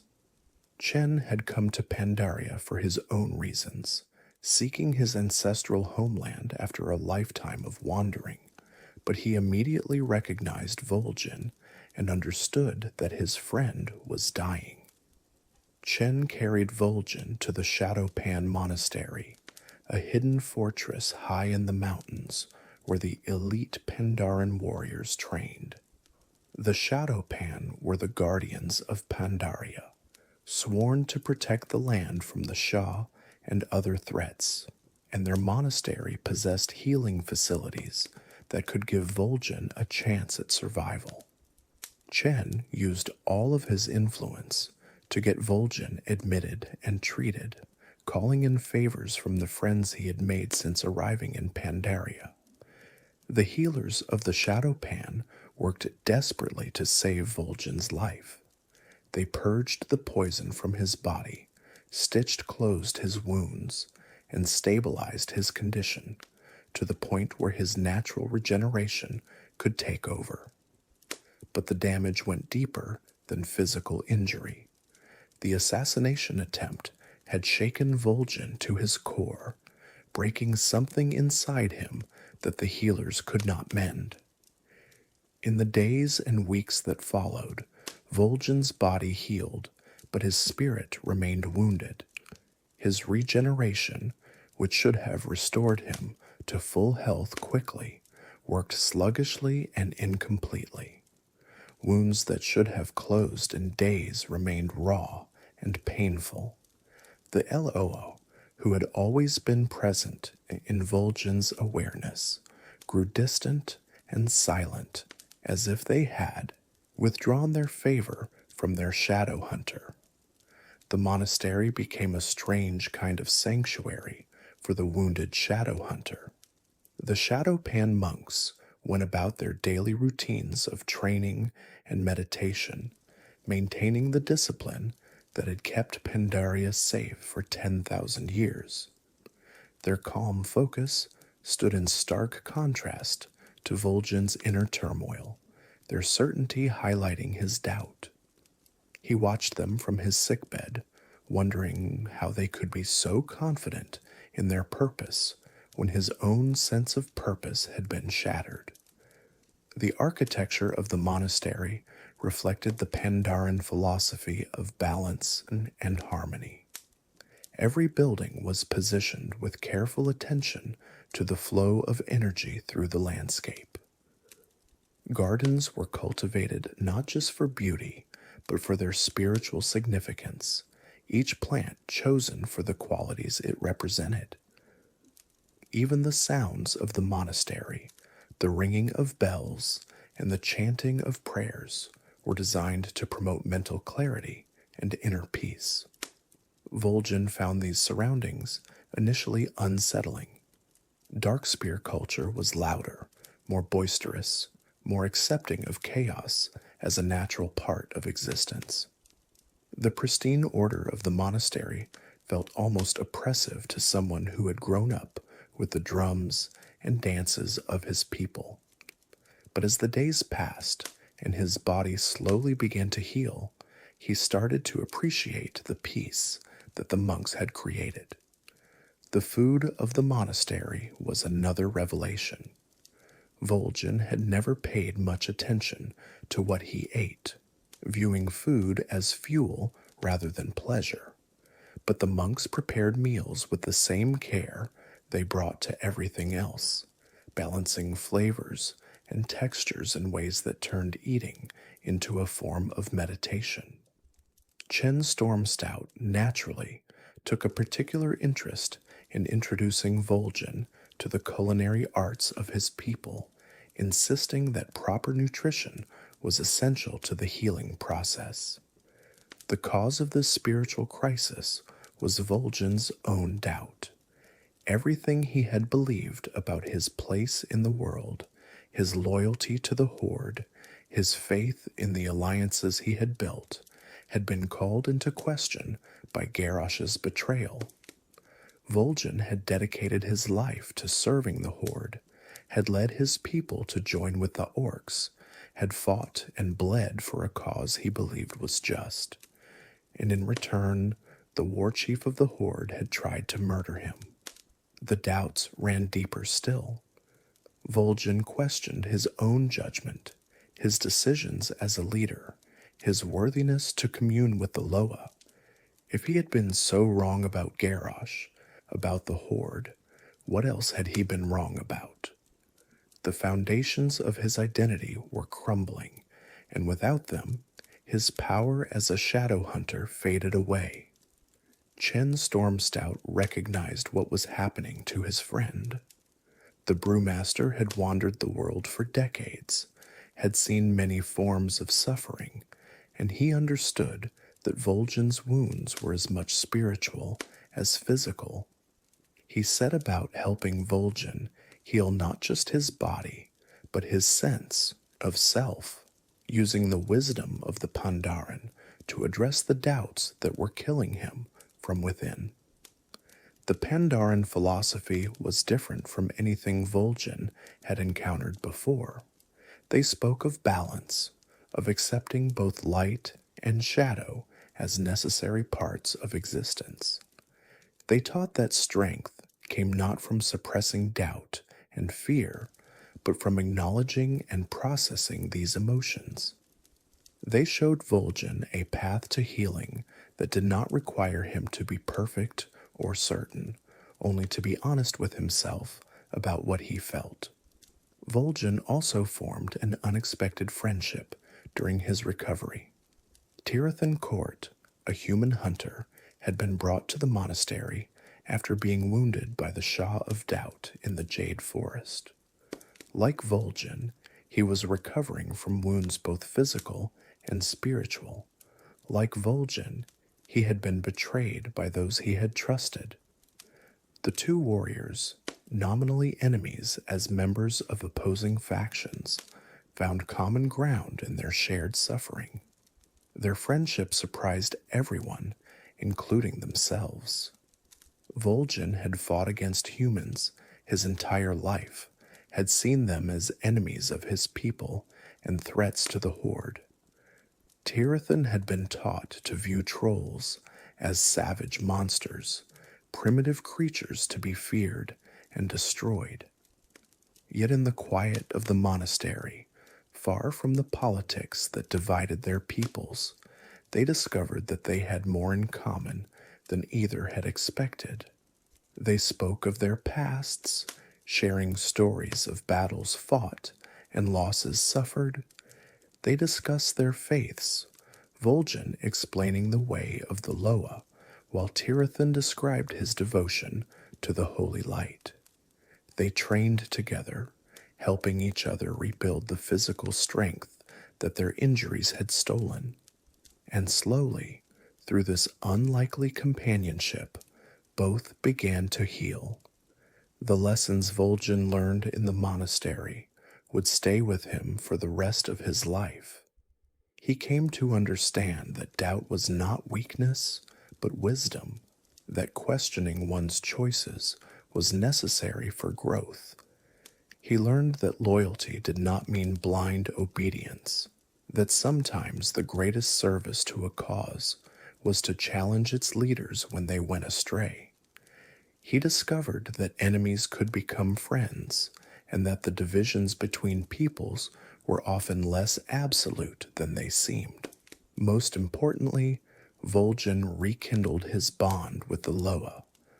Through meditation and ritual, through confronting his doubts rather than suppressing them, he found his way back to the spiritual powers that had always defined him.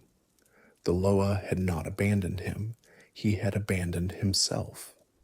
When he accepted who he truly was, flaws and all, the Loa returned to him with power greater than before. The healing of Vol'jin's spirit was tested sooner than anyone had hoped.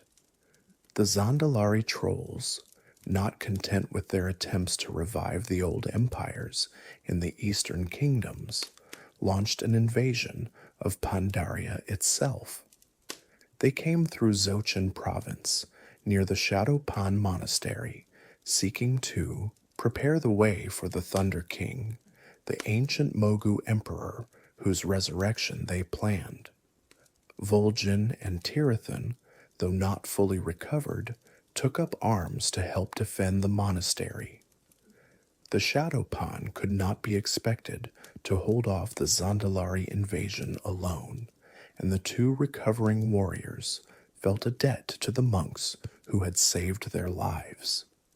Fighting side by side, the troll and the human demonstrated the friendship they had built, each watching the other's back with the trust that only brothers in arms could share. The two warriors had developed complementary fighting styles during their time training together in the monastery. Tirathan provided ranged support with his hunting bow, picking off targets at a distance, while Vol'jin engaged in close combat. The Shadow Hunter's regenerated abilities allowed him to take risks that would have been suicidal for most warriors, knowing that wounds that might kill others would heal quickly for him. Between them, they formed a deadly partnership that cut through Zandalari ranks with surprising effectiveness. The Shadow Pan themselves were impressed by the prowess of their recovering patients. Taranju, the leader of the Shadow Pan, had been skeptical when Chen first brought the wounded troll to the monastery. The Pandaren had spent 10,000 years isolated from the conflicts of the outside world, and seeing a member of the Horde fight alongside a human for the defense of their sacred home challenged everything they thought they knew about the warring factions. But in battle, such distinctions faded into irrelevance. What mattered was courage, skill, and the willingness to stand against evil. Vol'jin and Tirathan displayed all of these qualities in abundance, and by the time the fighting was over, they had earned the respect of even the most xenophobic Shadow Pan. Yalia Sage Whisper, one of the monastery's healers who had helped nurse Vol'jin back to health, fought alongside them in the battle's most desperate moments. She had developed a particular affection for Chen during his time at the monastery, and seeing the Pandaren brewmaster defend their home with such determination only deepened these feelings. The bonds formed in the crucible of combat would outlast the battle itself, changing the lives of everyone involved. The battle was fierce. The Zandalari, led by a warlord named Kalak and the prophet warlord Kau, were formidable opponents. They commanded not just troll warriors, but also the ancient magic that the Zandalari had preserved through the millennia. Against them stood the Shadow Pan, the recovering patients of the monastery, and a handful of others who had come to Pandaria's defense. Vol'jin's restored connection to the Loa proved decisive in the fighting. He called upon powers he had not used since before the assassination attempt, channeling the spirits of his ancestors and the blessings of the gods his people worshipped. Kael'ak fell to his blades, and without her leadership, the Zandalari assault faltered. The invasion was repelled, and the monastery was saved. The victory marked the end of Vol'jin's time of recovery. He was healed now, in body and spirit, and he could no longer remain in hiding while the Horde suffered under Garrosh's tyranny. The time had come to return to his people, to rally those who opposed the Warchief, and to bring Garrosh to justice for his crimes. Chen Stormstout accompanied Vol'jin when he departed the monastery, the brewmaster having his own reasons for returning to the wider conflict. The two friends traveled together through Pandaria, making their way toward Horde territory. Vol'jin was going home, but he knew that home had changed dramatically in his absence. The Horde he returned to would not be the Horde he had left. Reports reached Vol'jin of Garrosh's increasingly erratic behavior. The Warchief had discovered an artifact of terrible power, the heart of an old god named Isharj, and was using its energies to transform himself and his most loyal followers. He had alienated almost every non-orc faction in the Horde, pushing them to the margins while consolidating power among the orcs who shared his vision. He had even begun construction of a massive weapon in Orgrimmar, planning to use it to destroy his enemies. Vol'jin recognized that the time for patience and diplomacy had passed. Garrosh had to be stopped, not by assassination, which would make a martyr of him, but by open rebellion. The Shadow Hunter began reaching out into his allies across the Horde, to the trolls and tauren and goblins who had been marginalized under Garrosh's rule, to the orcs who remembered Thrall's vision of what the Horde should be. Slowly, carefully, he built a coalition that would eventually become the Darkspear Rebellion. The Darkspear Rebellion grew from scattered opposition to Garrosh into a full-scale uprising that threatened to tear the Horde apart. Vol'jin emerged as its undisputed leader, the figure around whom all the disparate factions could unite. His survival of Garrosh's assassination attempt, which had become widely known, made him a symbol of resistance. His decades of service to the Horde gave him credibility with veterans who might otherwise have questioned a troll leading a rebellion. The rebellion's first major action was the retaking of the Echo Isles from the forces Garrosh had stationed there. Vol'jin led the assault personally, returning to the homeland he had fought so hard to reclaim years earlier. The Kor'kron guards, who had been placed on the islands to watch the Darkspear, were overwhelmed, and the trolls declared their island free of Garrosh's tyranny. The liberation of the Echo Isles was more than just a military victory. It was a symbolic rejection of everything Garrosh represented. The Warchief had placed his troops on Darkspear territory as a constant reminder of who held power, a not-so-subtle threat to Vol'jin's people. By driving out these occupiers, the Darkspear announced to the world that they would no longer accept being treated as second-class members of the Horde. The news of the Echo Isles' liberation spread quickly throughout the Horde.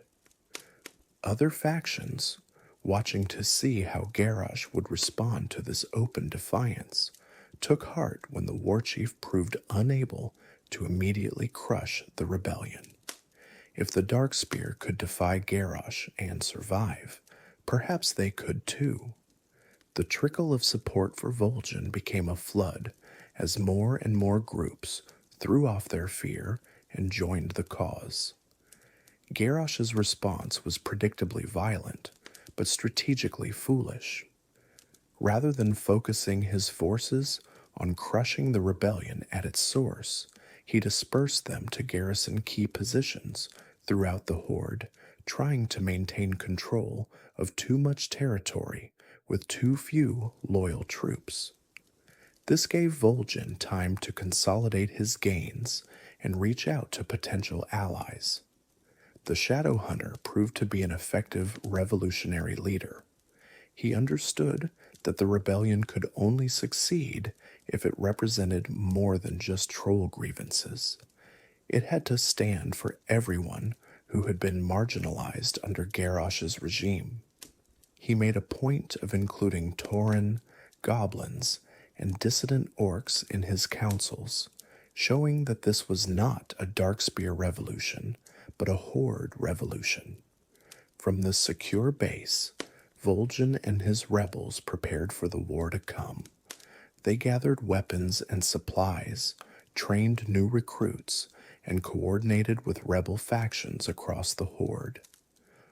The Tauren under Bane Bloodhoof, the goblins under Trade Prince Gallywix, the Blood Elves under Lorthamar Theron, all eventually committed to the rebellion. Even some orcs, those who remained loyal to Thrall's vision rather than Garrosh's corruption, joined the cause. The rebellion was not a purely internal matter. The Alliance, under King Varian Wrynn, saw an opportunity to strike at their longtime enemies while they were divided. An Alliance Horde force was assembled to assault Orgrimmar itself, to break Garrosh's power and end his reign of terror. It was an unprecedented cooperation between factions that had been enemies for generations, made possible by their shared opposition to what Garrosh represented. The siege of Orgrimmar was the climax of the rebellion. Horde rebels and Alliance soldiers fought side by side through the streets of the Orcish capital, battling Garrosh's loyalists and the Shah-corrupted warriors who served him. Vol'jin was at the forefront of the fighting, his Shadowhunter abilities devastating the enemy and inspiring his followers. He had promised to end Garrosh if the Warchief continued down his dark path, and he was there when that promise was fulfilled. The battle for Orgrimmar unfolded across multiple fronts.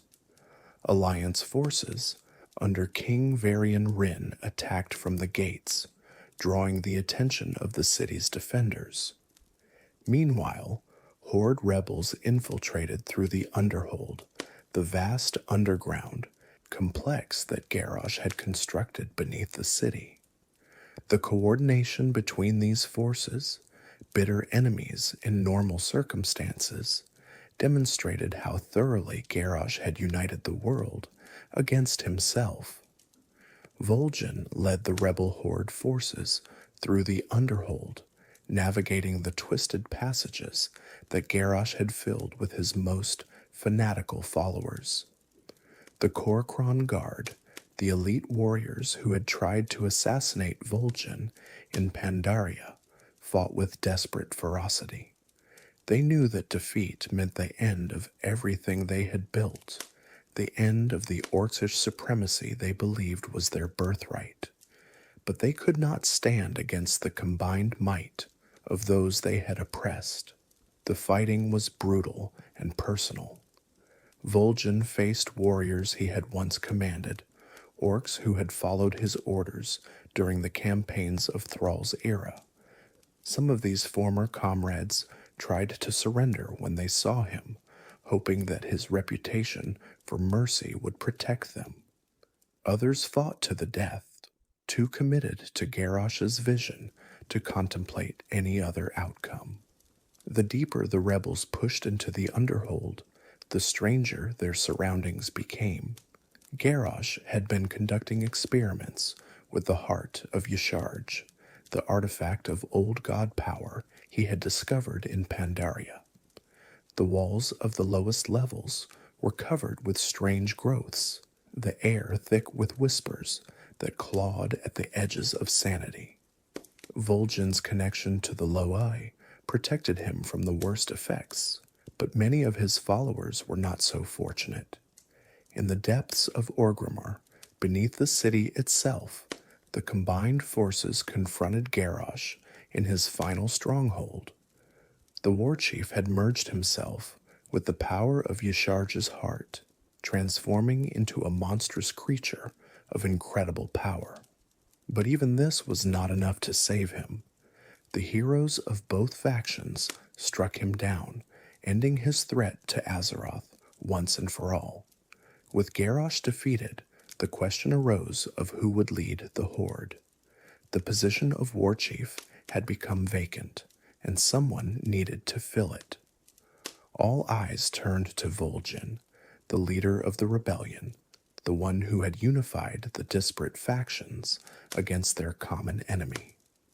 Thrall himself returned from his duties with the Earthen Ring, endorsed Vol'jin for the position. Vol'jin was initially reluctant to accept. He was a shadow hunter, a leader of trolls, not an orc. No non-orc had ever held the title of Warchief, and he was not sure that the Horde would accept such a radical change in tradition. But the other leaders were insistent. Bane Bloodhoof pledged the Tauren's support. Lorthamar Theron committed the Blood Elves. Even Sylvanas Windrunner, whose relationship with Vol'jin had always been complicated, accepted his leadership. In the end, Vol'jin accepted the responsibility.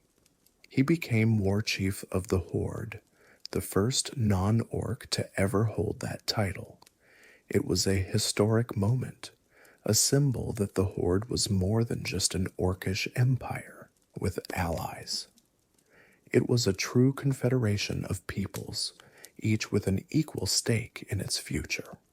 Vol'jin promised to learn from Garrosh's mistakes, to lead with wisdom rather than aggression, and to restore the honor that the Horde had lost. The ceremony that formally installed Vol'jin as Warchief was held in the heart of Orgrimmar, in the same hall where Garrosh had so recently fallen. Representatives of every Horde faction were present, from the orcs who had built this city to the Blood Elves who had joined the Horde only recently. They watched as Thrall placed the mantle of leadership upon Vol'jin's shoulders, officially transferring the authority that had guided the Horde since its reformation. Vol'jin's first speech as Warchief set the tone for his reign. He spoke not of conquest or glory, but of rebuilding and reconciliation. He acknowledged the wounds that Garrosh's reign had inflicted, the divisions that had nearly torn the Horde apart. He pledged to heal these wounds, to treat every member of the Horde with the respect they deserved, to lead through consensus rather than through fear. The assembled crowd cheered, and for the first time in years, there was genuine hope for the Horde's future. The challenges facing the new Warchief were immense. The Horde's military had been badly damaged by the Civil War, with entire regiments lost in the fighting. The economy was in shambles, trade networks disrupted, resources depleted by years of constant conflict. Relations with the Alliance had deteriorated to the point where war seemed inevitable, despite the exhaustion of both factions. Vol'jin addressed each of these problems with the methodical approach that had served him well throughout his life. He appointed competent administrators to manage the day-to-day operations of the Horde, freeing himself to focus on the larger strategic issues. He sent diplomats to the Alliance capital, seeking to establish at least a temporary peace. He consulted with the LOA and with his fellow leaders, drawing upon every source of wisdom available to him. The transition from Garrosh's tyranny to Vol'jin's more inclusive leadership was not always smooth. Some orcs resented being led by a troll, seeing it as a humiliation for their race. They had been raised to believe that orcs were the natural leaders of the Horde, and having a non-orc in the position of supreme authority challenged their worldview. Vol'jin had to walk a careful line, asserting his authority while not appearing to marginalize the orcs who made up the largest faction of the Horde. His approach was to lead by example rather than by decree. He showed respect for orcish traditions while also honoring the customs of other races. He included orcs in his closest councils, seeking their advice and valuing their perspectives. Slowly, through patience and demonstrated competence, he won over even those who had initially doubted him. The early years of Vol'jin's reign as Warchief were dedicated to healing the wounds that Garrosh's tyranny had inflicted. The Horde had been badly damaged by the Civil War, its military depleted, its economy in shambles, its reputation in tatters. Vol'jin worked tirelessly to address these problems, drawing upon the skills and wisdom he had accumulated over a lifetime of leadership. He reached out to the factions that had been marginalized under Garrosh, assuring them that they were valued members of the Horde and that their contributions would be recognized. He began negotiations with the Alliance to establish a lasting peace, though these talks progressed slowly due to the decades of enmity between the factions. He consulted with the Eloa and with his fellow shadow hunters, seeking spiritual guidance to complement his political efforts. Vol'jin also maintained his connection to the Darkspear, even as his new duties demanded more and more of his attention. He never forgot that he was first and foremost a troll, the chieftain of his people, and he ensured that the Darkspear benefited from his elevation to Warchief. The trolls, long treated as second-class citizens within the Horde, finally had a leader who understood and valued their traditions. The relative peace of this period was shattered by the discovery of Draenor, the homeworld of the orcs, accessible through a reopened dark portal. But this was not the Draenor of the present. It was an alternate version of the past, one where the orcs had never drunk the demon blood that had corrupted them. These Iron Horde orcs, uncorrupted but still aggressive, launched an invasion of Azeroth. Vol'jin committed the Horde to the campaign against the Iron Horde, sending forces through the dark portal to challenge the invaders on their own turf. He established his own network of agents, an alternate Draenor, shadow hunters, and other operatives who served as his eyes and ears in a manner similar to the Alliance's SI-7. These Atal Muto, as they were known, kept him informed of developments across the strange new world. The Draenor campaign was ultimately successful. The Iron Horde was defeated, its leaders killed or captured, and the threat to Azeroth neutralized. Vol'jin had proven himself as a wartime leader, coordinating the Horde's military efforts with skill and determination. But even as this threat was ending, a far greater one was approaching. The experiences on Draenor had given Vol'jin much to contemplate. He had seen an alternate version of history, a world where the orcs had never drunk the demon blood that had corrupted them. These Iron Horde orcs were aggressive and imperialistic, to be sure, but they were also uncorrupted, free from the taint that had plagued the orcs of Azeroth for so long. It raised questions about the nature of the orcish race, about what they might have been without demonic influence. Vol'jin discussed these observations with Thrall during the quieter moments of the campaign. The former Warchief had his own complicated feelings about seeing what the orcs might have been, about confronting alternate versions of figures from his own history. Their conversations deepened Vol'jin's understanding of orcish culture and psychology, knowledge that would serve him well in leading the Horde. The Warchief also established stronger relationships with the other racial leaders during the Draenor campaign. He fought alongside Bane Bloodhoof in several engagements, coming to appreciate the Tauren's steady courage and wise counsel. He coordinated operations with Lor'themar Theron, developing a working relationship with the Blood Elf leader that transcended their cultural differences. Even his interactions with Sylvanas Windrunner improved somewhat, though their fundamental mistrust of each other never fully dissipated. These relationships would be tested soon enough. The Burning Legion had not forgotten Azeroth, and the demon lords who had been thwarted in previous invasions were preparing for another attempt. They had been observing the world, identifying weaknesses, and planning a strike that would finally accomplish what their previous efforts had failed to achieve. The demons were patient, having existed since before time was measured, but their patience was not infinite. The next invasion was coming. The Burning Legion, the demonic army that had threatened Azeroth multiple times throughout history, was preparing for another invasion.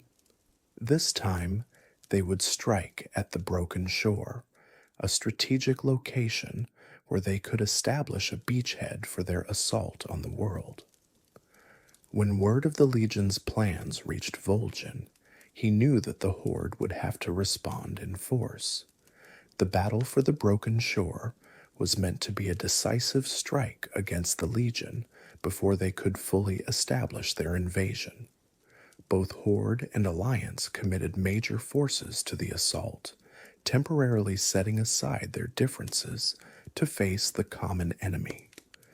Vol'jin led the Horde forces personally, standing at the forefront of his warriors as they stormed the demonic beachhead. The Horde fleet sailed across the sea toward the Broken Isles, carrying warriors from every faction. Vol'jin stood at the prow of the flagship, watching the distant shore grow larger as they approached. He had fought demons before, during the Third War when the Legion had first invaded Kalimdor, but he had never seen them in such numbers. The Broken Shore was a fortress of fell fire and brimstone, crawling with demonic forces that stretched as far as the eye could see. The landing was contested from the first moment. Demons swarmed to meet the Horde forces as they hit the beaches, trying to push them back into the sea. Vol'jin leapt into the fighting immediately, his Shadow Hunter powers blazing as he cut through the first wave of defenders. Behind him, Thrall summoned the elements to blast the demons, while Sylvanas' Dark Rangers picked off targets from a distance. The initial push was successful. The combined might of the Horde, working in concert with an alliance force that had landed elsewhere on the shore, drove the demons back from their beachhead. For a moment, it seemed that the battle might be won, that Azeroth's defenders would crush the invasion before it could truly begin. But the Legion had anticipated such an assault. They had allowed the Horde and Alliance to advance, to commit their forces to the shore before springing their trap.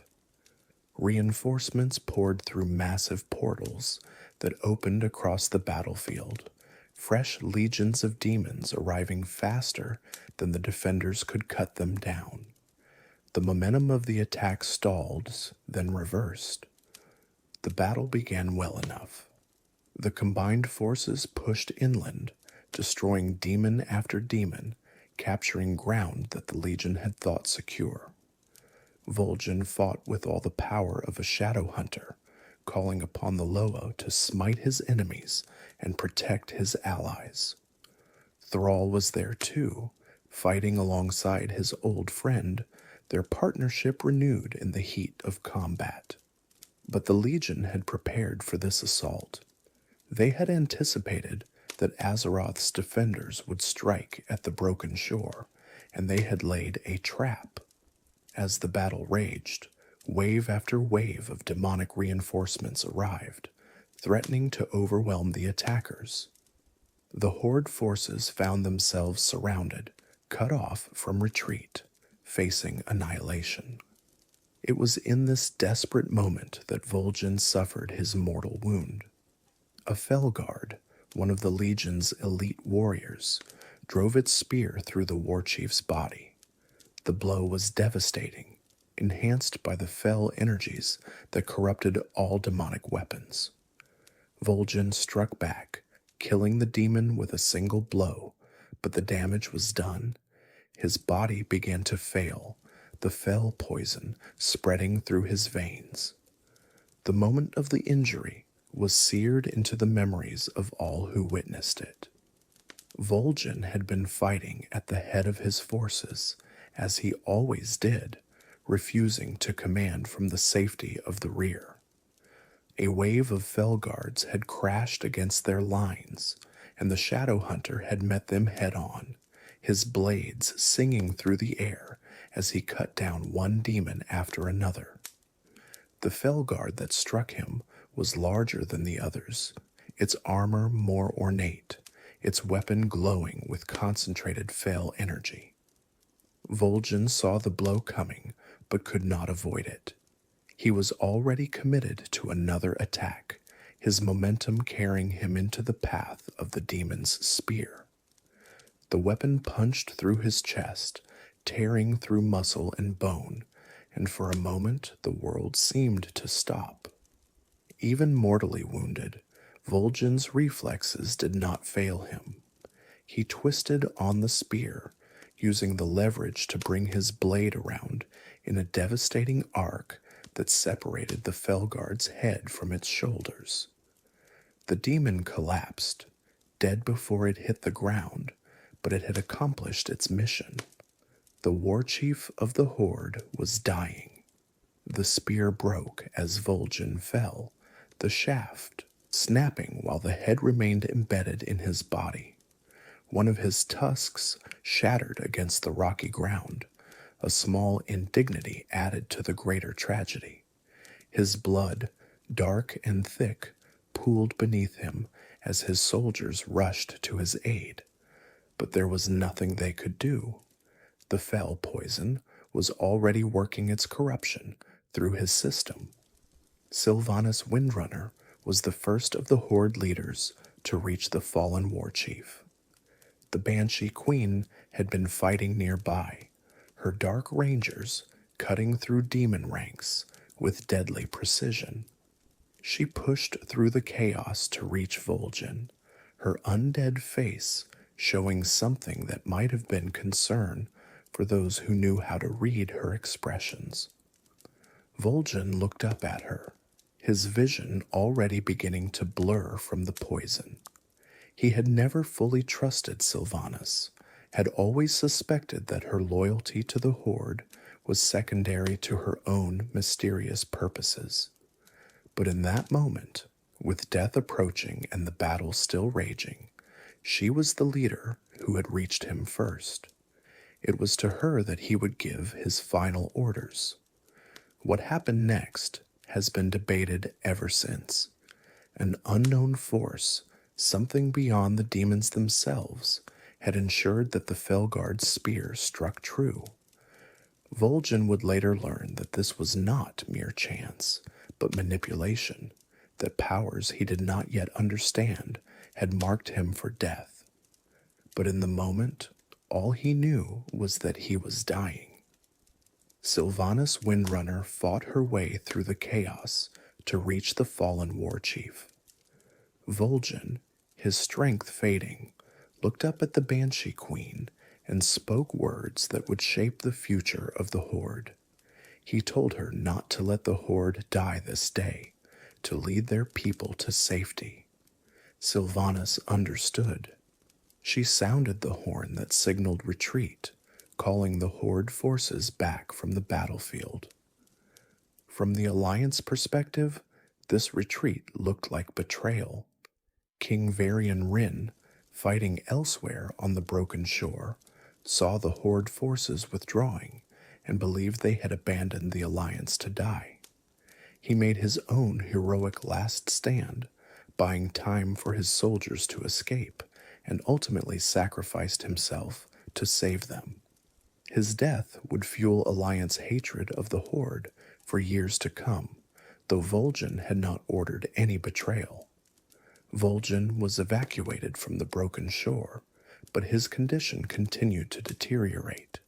The FL poison from the demon's spear could not be purged by ordinary healing, and it was slowly killing him despite all efforts to save him. As the hours passed, it became clear that the Warchief would not survive his wounds. In his final hours, Vol'jin received a vision. A voice spoke to him, a voice he believed to be one of the Loa, guiding him toward a decision that would determine the Horde's future. The voice told him that Sylvanas Windrunner should succeed him as Warchief, that she was the one who could lead the Horde through the darkness ahead. Vol'jin, his judgment clouded by pain and fell, poisoning, accepted this guidance. The vision came to him in fragments, images, and sensations that blurred together in his failing consciousness. He saw the Horde standing against endless tides of demons, their backs to the wall, fighting for survival against impossible odds.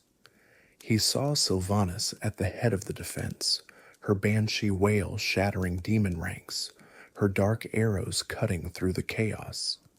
He saw victory, or at least survival, achieved through sacrifice and determination. The voice that accompanied these visions was unfamiliar, yet seemed to carry the weight of ancient authority. It spoke in the manner of the Loa, using the rhythms and patterns that Vol'jin had heard from the spirits all his life. It told him that the Horde needed a leader who understood death, who did not fear it, who could make the hard choices that living beings hesitated to make. It told him that Sylvanas was that leader. Vol'jin wanted to question the vision, wanted to probe deeper into its source and meaning. But his mind was too fragmented by pain and poison to mount any real resistance. He had always trusted the guidance of the spirits, had built his entire life around his relationship with the Loa.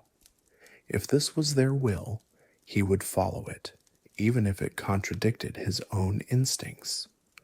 The doubts that he might have felt under other circumstances were drowned out by the fever of his dying body. He remembered all the times the Loa had guided him truly, all the victories achieved through following their counsel. He told himself that this was just another such moment, that the spirits could see truths hidden from mortal perception.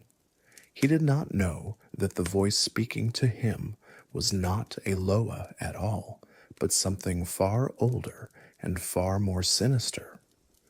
The leaders of the Horde gathered around Vol'jin's deathbed in Gromish Hold. They had come to pay their respects to their dying Warchief, to receive his final words and his blessing. Vol'jin addressed them with what strength remained to him, admitting that he had never fully trusted Sylvanas, had never believed that she would be the one to save the Horde in its darkest hour. But the Loa had spoken, and he would follow their guidance as he always had. With his dying breath, Vol'jin named Sylvanas Windrunner as the new Warchief of the Horde. It was a shocking choice, one that none of the assembled leaders had anticipated. Sylvanas herself seemed surprised, though she quickly recovered and accepted the responsibility. Vol'jin died moments later, his body finally succumbing to the fell poison that had been killing him for hours. Vol'jin's body was carried from Gromish Hold by the leaders of the Horde, taken outside the city to be given a proper troll funeral.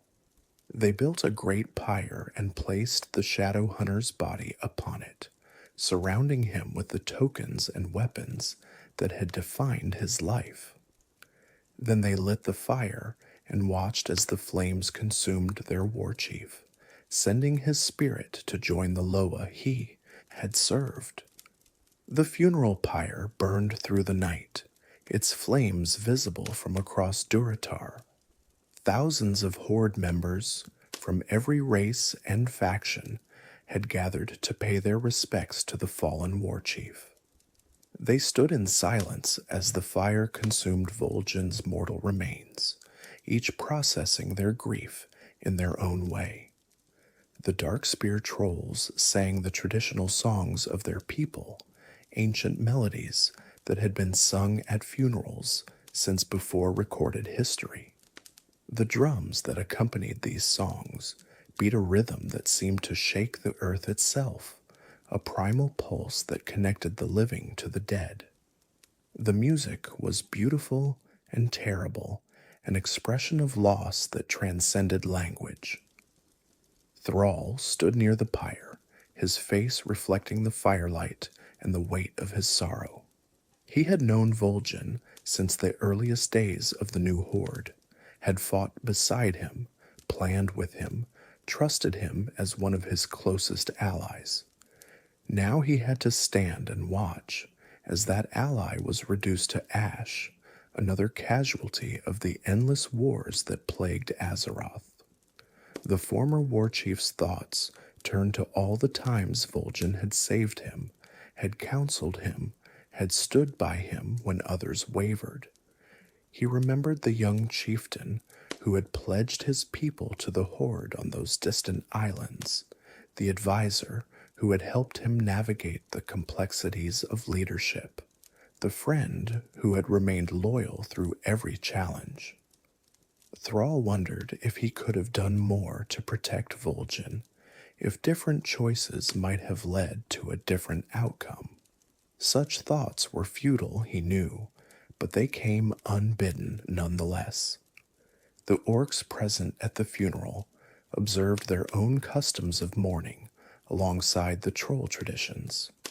Veterans of the original Horde remembered other funerals, other fallen heroes, the endless procession of the dead that seemed to be the fate of all who fought for their people.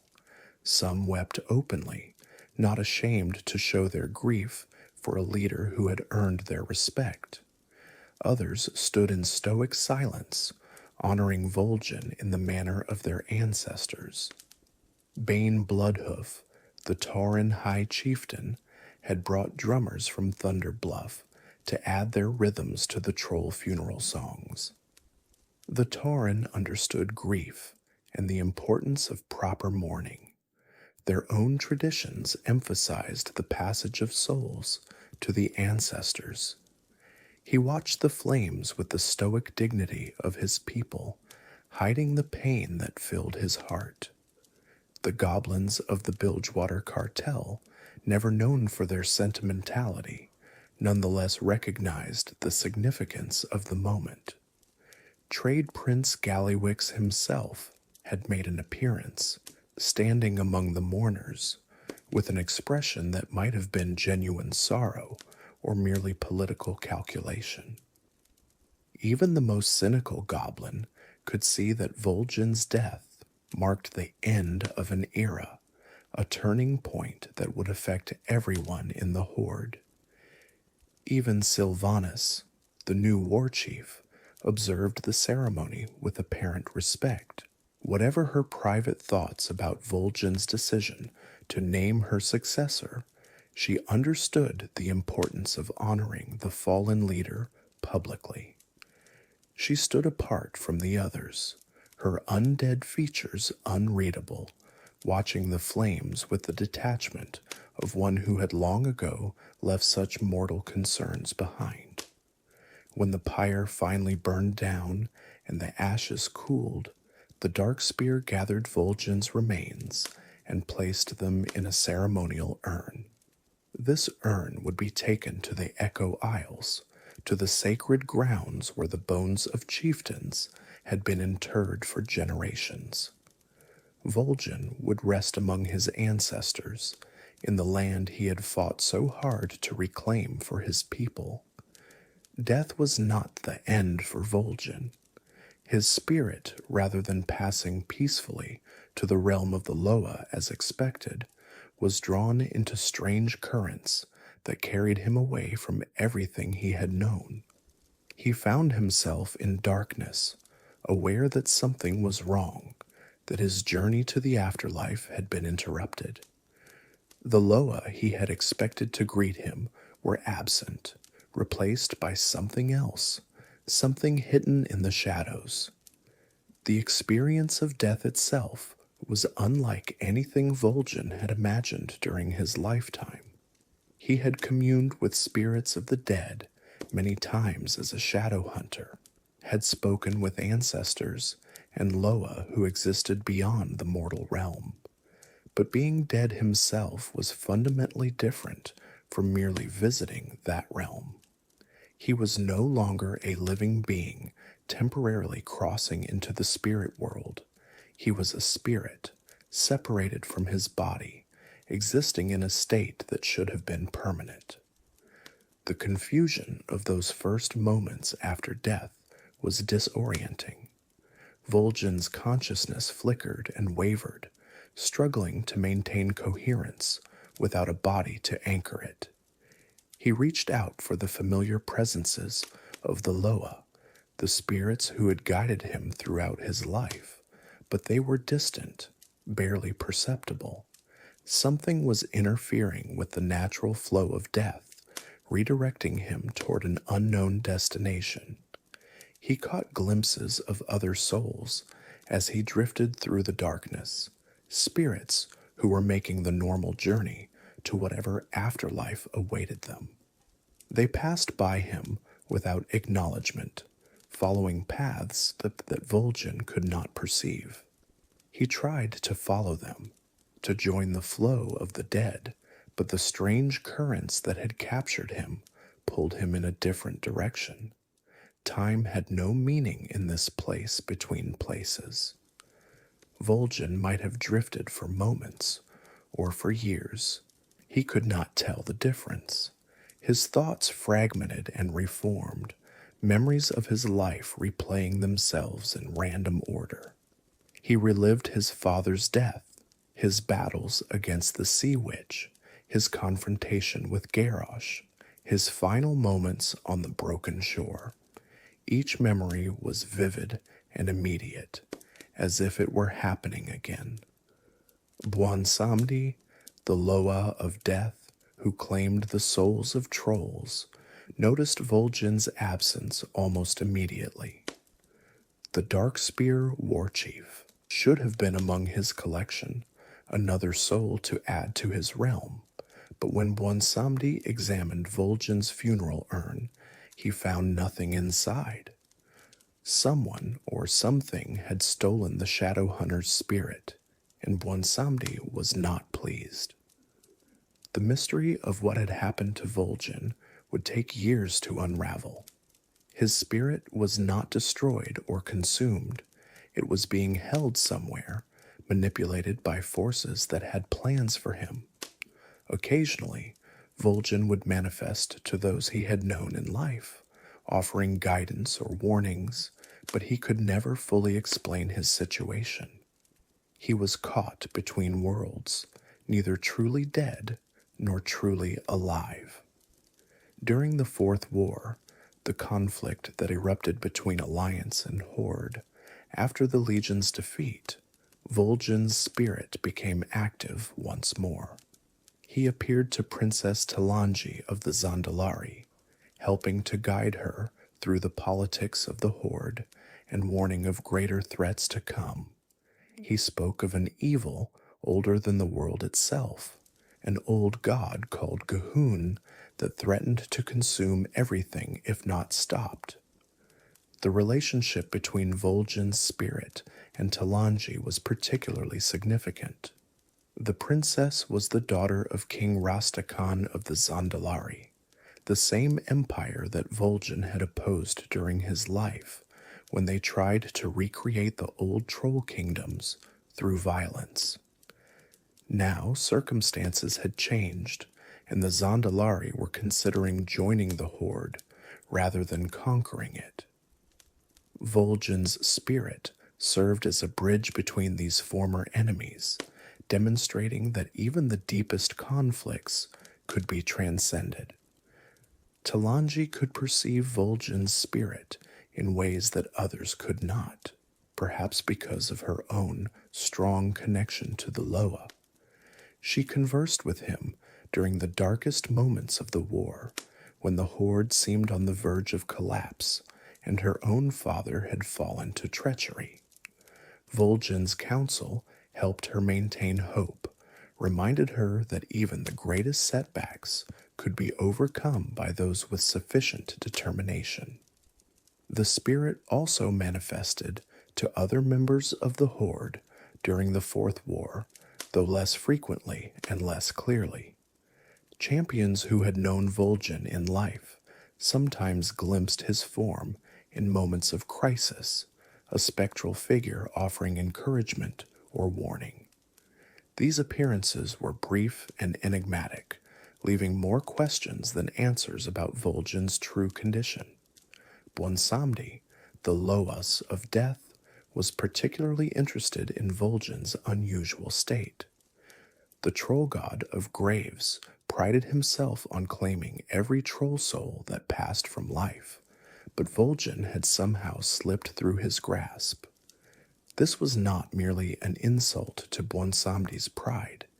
It suggested that powers beyond even the Loa were at work, manipulating the fundamental processes of death itself. The investigation into Vol'jin's missing soul led Bwonsamdi into dangerous territory. He discovered that his own master, the ancient Loa Muezala, was somehow involved. This revelation shook Bwonsamdi deeply, for Muezala was the one who had elevated him from priest to Loa in the first place. The god of death found himself questioning everything he thought he knew about the hierarchy of the afterlife. The living began to investigate what had happened to Vol'jin's soul. They learned that Bwonsamdi, despite being the Loa of death, was not the only such being. There were other death Loa, older and more terrible, who had their own claims on troll souls. Chief among these was Muezala, an ancient being known as the Father of Sleep and the true god of death, who had been largely forgotten while Bwonsamdi rose to prominence. The truth was more terrible than anyone had imagined. Muezala had not just stolen Vol'jin's soul. He had manipulated the dying Warchief into naming Sylvanas as his successor.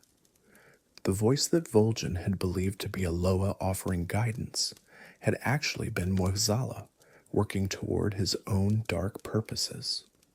Vol'jin's final act as Warchief, the decision that had shaped the Horde's future, had been corrupted by an agent of death itself. When the veil between life and death was torn open and the Shadowlands became accessible to the living, Vol'jin's spirit was finally found. He had been taken to Ardenweld, the realm of the Shadowlands devoted to nature and rebirth, where the Winter Queen had taken an interest in his unusual condition. Unlike normal souls, Vol'jin's spirit had been forged and empowered by something beyond even the Valkyr's ability to create, making him a curiosity worthy of study. In the Shadowlands, Vol'jin finally confronted Muezala and learned the full extent of the ancient Loa's treachery. Muezala had been working with the jailer, the dark power behind so much of the Shadowlands' recent troubles, and had used Vol'jin's death as part of a greater scheme. By ensuring that Sylvanas became Warchief, Muezala had positioned her to serve the jailer's purposes, though even he did not fully understand what those purposes were. With the help of Bwonsamdi and the mortal champions who had entered the Shadowlands, Vol'jin was able to overcome Muezala. The ancient Loa was defeated, his schemes exposed, and his power broken. But Vol'jin himself was changed by the experience. His spirit had become entangled with that of Razan, the Loa of kings who had been mortally wounded in the jailer's domain, and the two were now merged into something new. The merging with Razan was a profound transformation. The Loa of kings was a being of immense power and ancient wisdom, one of the most revered of the troll pantheon. When Razan's essence combined with Vol'jin's soul, it created something that had never existed before, a being who was both mortal soul and divine Loa, combining the perspectives of a leader who had lived and died with the cosmic awareness of a god. Vol'jin experienced memories that were not his own, saw events through eyes that were not his own, felt emotions that came from a consciousness far older than his. Razan's knowledge of troll history, stretching back to the earliest days of the race, became part of Vol'jin's understanding. The Loa's connection to the cosmic forces that governed existence gave Vol'jin insights into the nature of reality that no living being could have achieved. At the same time, Razan gained something from the merger as well. The Elbow of Kings had always been somewhat detached from mortal concerns, viewing the trolls who worshipped him with benevolent but distant interest. Vol'jin's memories, his experiences of struggle and sacrifice, his deep bonds with friends and family added a dimension of personal investment that Razan had never possessed. The merged being understood mortality in a way that the pure Loa never could. The transformation was not without its challenges. Two distinct identities sharing a single existence created friction and confusion. Sometimes Vol'jin would speak with Razan's voice, or Razan would react with Vol'jin's emotions. They had to learn to coexist, to function as a unified being while maintaining the essential qualities that made each of them who they were. It was a process that would take time to complete, perhaps more time than any mortal lifespan could measure. The Winter Queen, recognizing the unique nature of Vol'jin's soul, took him under her care in Ardenweald. She rescued other Loa spirits, including Hirik, Shadra, and Ashamai, whom Muezala had sent to torment in the Maw. These spirits joined Vol'jin in Ardenweald, beginning a new existence under the Winter Queen's protection. Vol'jin's story had taken a turn that no one, perhaps not even the Loa themselves, could have predicted. The legacy of Vol'jin extends far beyond his own actions and choices. He changed the Horde fundamentally, proving that it could be led by someone other than an orc, that the confederation of races was more than just a vehicle for orcish ambition. Even those who disagreed with his specific decisions acknowledged the significance of what his leadership represented. The history books of Azeroth will record Vol'jin as a transitional figure, the leader who bridged the gap between Thrall's founding vision and whatever the Horde would eventually become. His reign was cut tragically short, but the precedent he established, that any race could lead the Horde based on merit rather than birth, would influence the organization for generations to come. His approach to leadership also left a lasting mark on Horde politics. Vol'jin governed through persuasion rather than intimidation, through building consensus rather than issuing decrees. He respected the autonomy of the various racial groups within the Horde, allowing them to maintain their distinct cultures while still contributing to the common cause. This model of governance, so different from Garrosh's heavy-handed centralization, became the template for how the Horde would be led in the future. The Darkspear tribe benefited enormously from Vol'jin's elevation to Warchief. They went from being one of the smallest and most marginalized factions in the Horde to having one of their own in the position of supreme authority. The respect that Vol'jin commanded transferred to his people, and trolls throughout the Horde found that they were treated with greater dignity than before.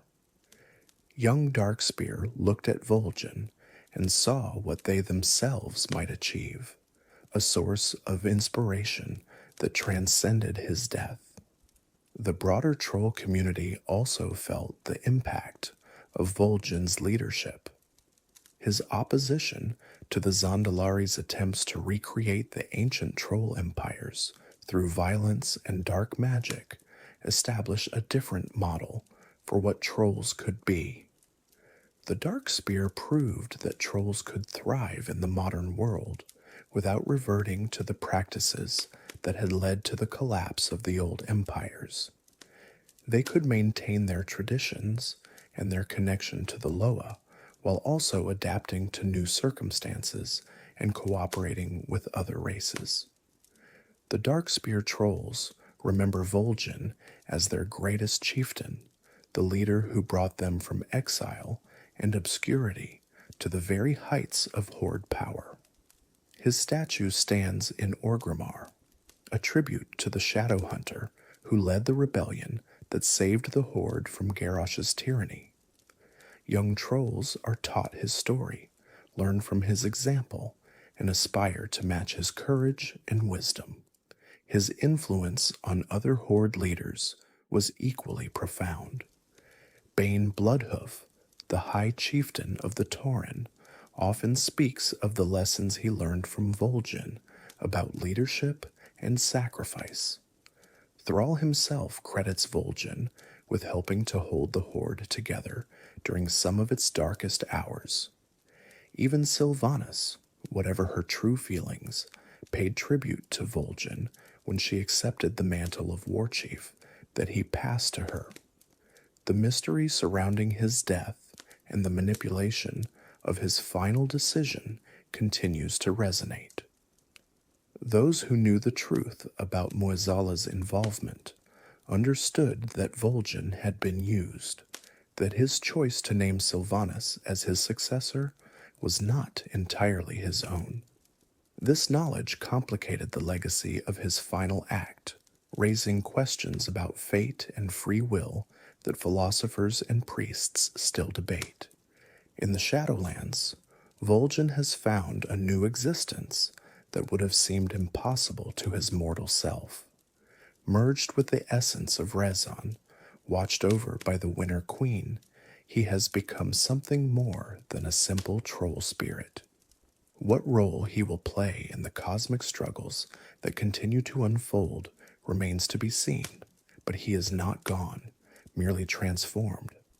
The story of Vol'jin is a story of perseverance through impossible circumstances. From his childhood on the remote Darkspear Islands to his death at the Broken Shore, he never stopped fighting for his people and his principles. He faced betrayal and loss, doubt and despair, yet he always found a way to continue. He was a shadow hunter, a chieftain, a warchief, and in the end, something even greater. His journey took him from the smallest of origins to the highest of positions, from a refugee tribe on forgotten islands to the leader of the mightiest faction on Azeroth. At each stage of his life, He demonstrated the qualities that made him exceptional: courage in the face of danger, wisdom in the face of difficult choices, loyalty to those who depended on him, and an unwavering commitment to what he believed was right. The lessons of Vol'jin's life resonate far beyond the specific circumstances of his story. He showed that leadership is not about power or position, but about service and sacrifice. He proved that the bonds between peoples can transcend the hatreds of the past. He demonstrated that faith, properly understood, is a source of strength rather than limitation.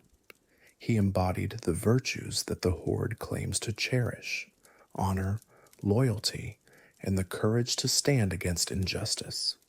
His relationship with the Loa offers particular insight into the nature of spiritual devotion. Vol'jin never worshipped the Loa as distant gods, demanding obedience and offering nothing in return. He related to them as partners, as advisors, as beings whose wisdom supplemented rather than replaced his own judgment. When the Loa guided him, he followed. When they were silent, he relied on his own understanding. This balanced approach to spirituality allowed him to remain grounded even as he wielded powers beyond mortal ken. The tragedy of his final decision, the naming of Sylvanas as Warchief, haunted Vol'jin even after he learned the truth of Muezzala's manipulation. He had always prided himself on his judgment, on his ability to distinguish true guidance from false. To discover that he had been deceived at the most critical moment of his life was a wound that cut deeper than any physical injury. Yet even this tragedy contained the seeds of redemption, the very qualities that made Vol'jin susceptible to Muezzala's manipulation: his trust in spiritual guidance, his willingness to set aside personal preferences for what he believed was a greater purpose, were the same qualities that made him great. He was deceived not because he was weak, but because he was true to his nature. The fault lay with the deceiver, not the deceived.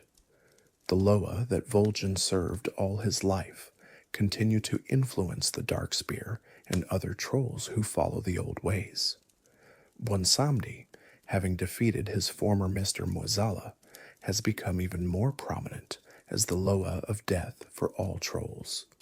The relationship between Vol'jin's merged spirit and the Loa pantheon remains a subject of speculation, but there are those who believe that Vol'jin himself may one day be venerated as a Loa. For now, Vol'jin rests in Ardenweld, his spirit healing from the traumas of his death and the manipulations that followed. The Winter Queen tends to him as she tends to all who come under her care, nurturing the wild spirit that remains at his core. Someday, perhaps, he will return to play a role in Azeroth's fate once more. Until then, his legacy lives on in the Darkspear, in the Horde, and in all who remember the Shadow Hunter who rose from nothing to lead a nation. As you close your eyes and let sleep take you, imagine the Echo Isles as they are now, restored to the Darkspear after so many years of exile. The palm trees sway in the ocean breeze, and the drums of the trolls echo across the water.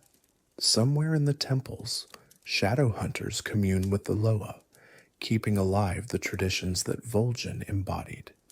The spirits of the ancestors watch over their descendants, and among those spirits, in ways that transcend ordinary understanding, Vol'jin watches too. The nights on the Echo Isles are filled with the sounds of the jungle and the sea.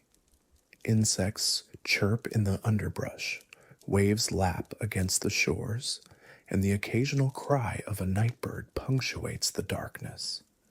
The air is warm and heavy with the scent of tropical flowers. the same air that Vol'jin breathed during his years of leadership, the same air that his ancestors breathed for generations before him. In the sacred groves where the Loa are honored, priests maintain eternal vigils. They tend the fires that have burned since the islands were first settled, keep the shrines clean and the offerings fresh, and speak the prayers that connect the living to the spirits. These rituals, unchanged for thousands of years, form a thread of continuity that binds the present to the past. Young trolls still dream of becoming shadow hunters, of following in Vol'jin's footsteps. They train with the dedication he showed in his youth, developing the martial skills and spiritual sensitivity that the calling demands. When they finally undergo their trials in First Home, they carry with them the knowledge of what Vol'jin achieved, the understanding that their traditions produced one of Azeroth's greatest heroes.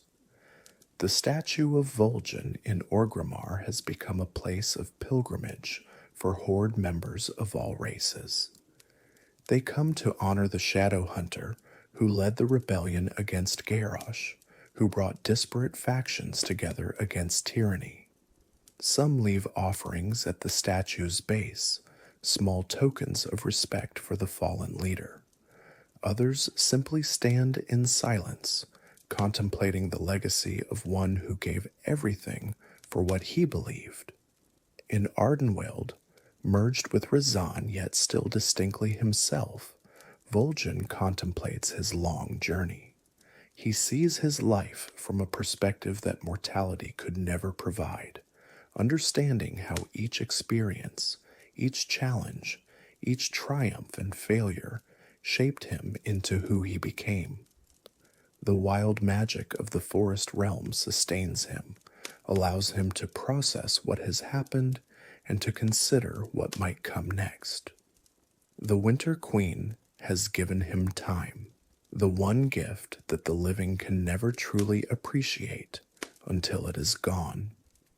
Vol'jin thinks of his father, of Sen'jin who saw his own death in prophetic visions, yet faced it without flinching. He thinks of Zalazane, of the friendship that ended in betrayal but began in something genuine and true. He thinks of Thrall and Chen and Bane, of all the allies who helped him along his path. He thinks of the Darkspear, the small and scattered tribe that he led from exile to prominence. And he knows that his story, whatever form it takes going forward, is part of something larger than any single life could encompass. The future remains unwritten. Whatever comes next, he will face it with the same determination that carried him through every challenge of his mortal existence. If you enjoyed this tale of the Shadow Hunter, please like and subscribe to the channel for more stories from the world of Azeroth. Leave a comment with your thoughts on Vol'jin's journey, on the choices he made, and the legacy he left behind. Share which moments from his story resonated most with you, and whether you believe he will one day return to walk among the living once more. Good night, dear listener. Rest well now, and may your dreams tonight be peaceful ones.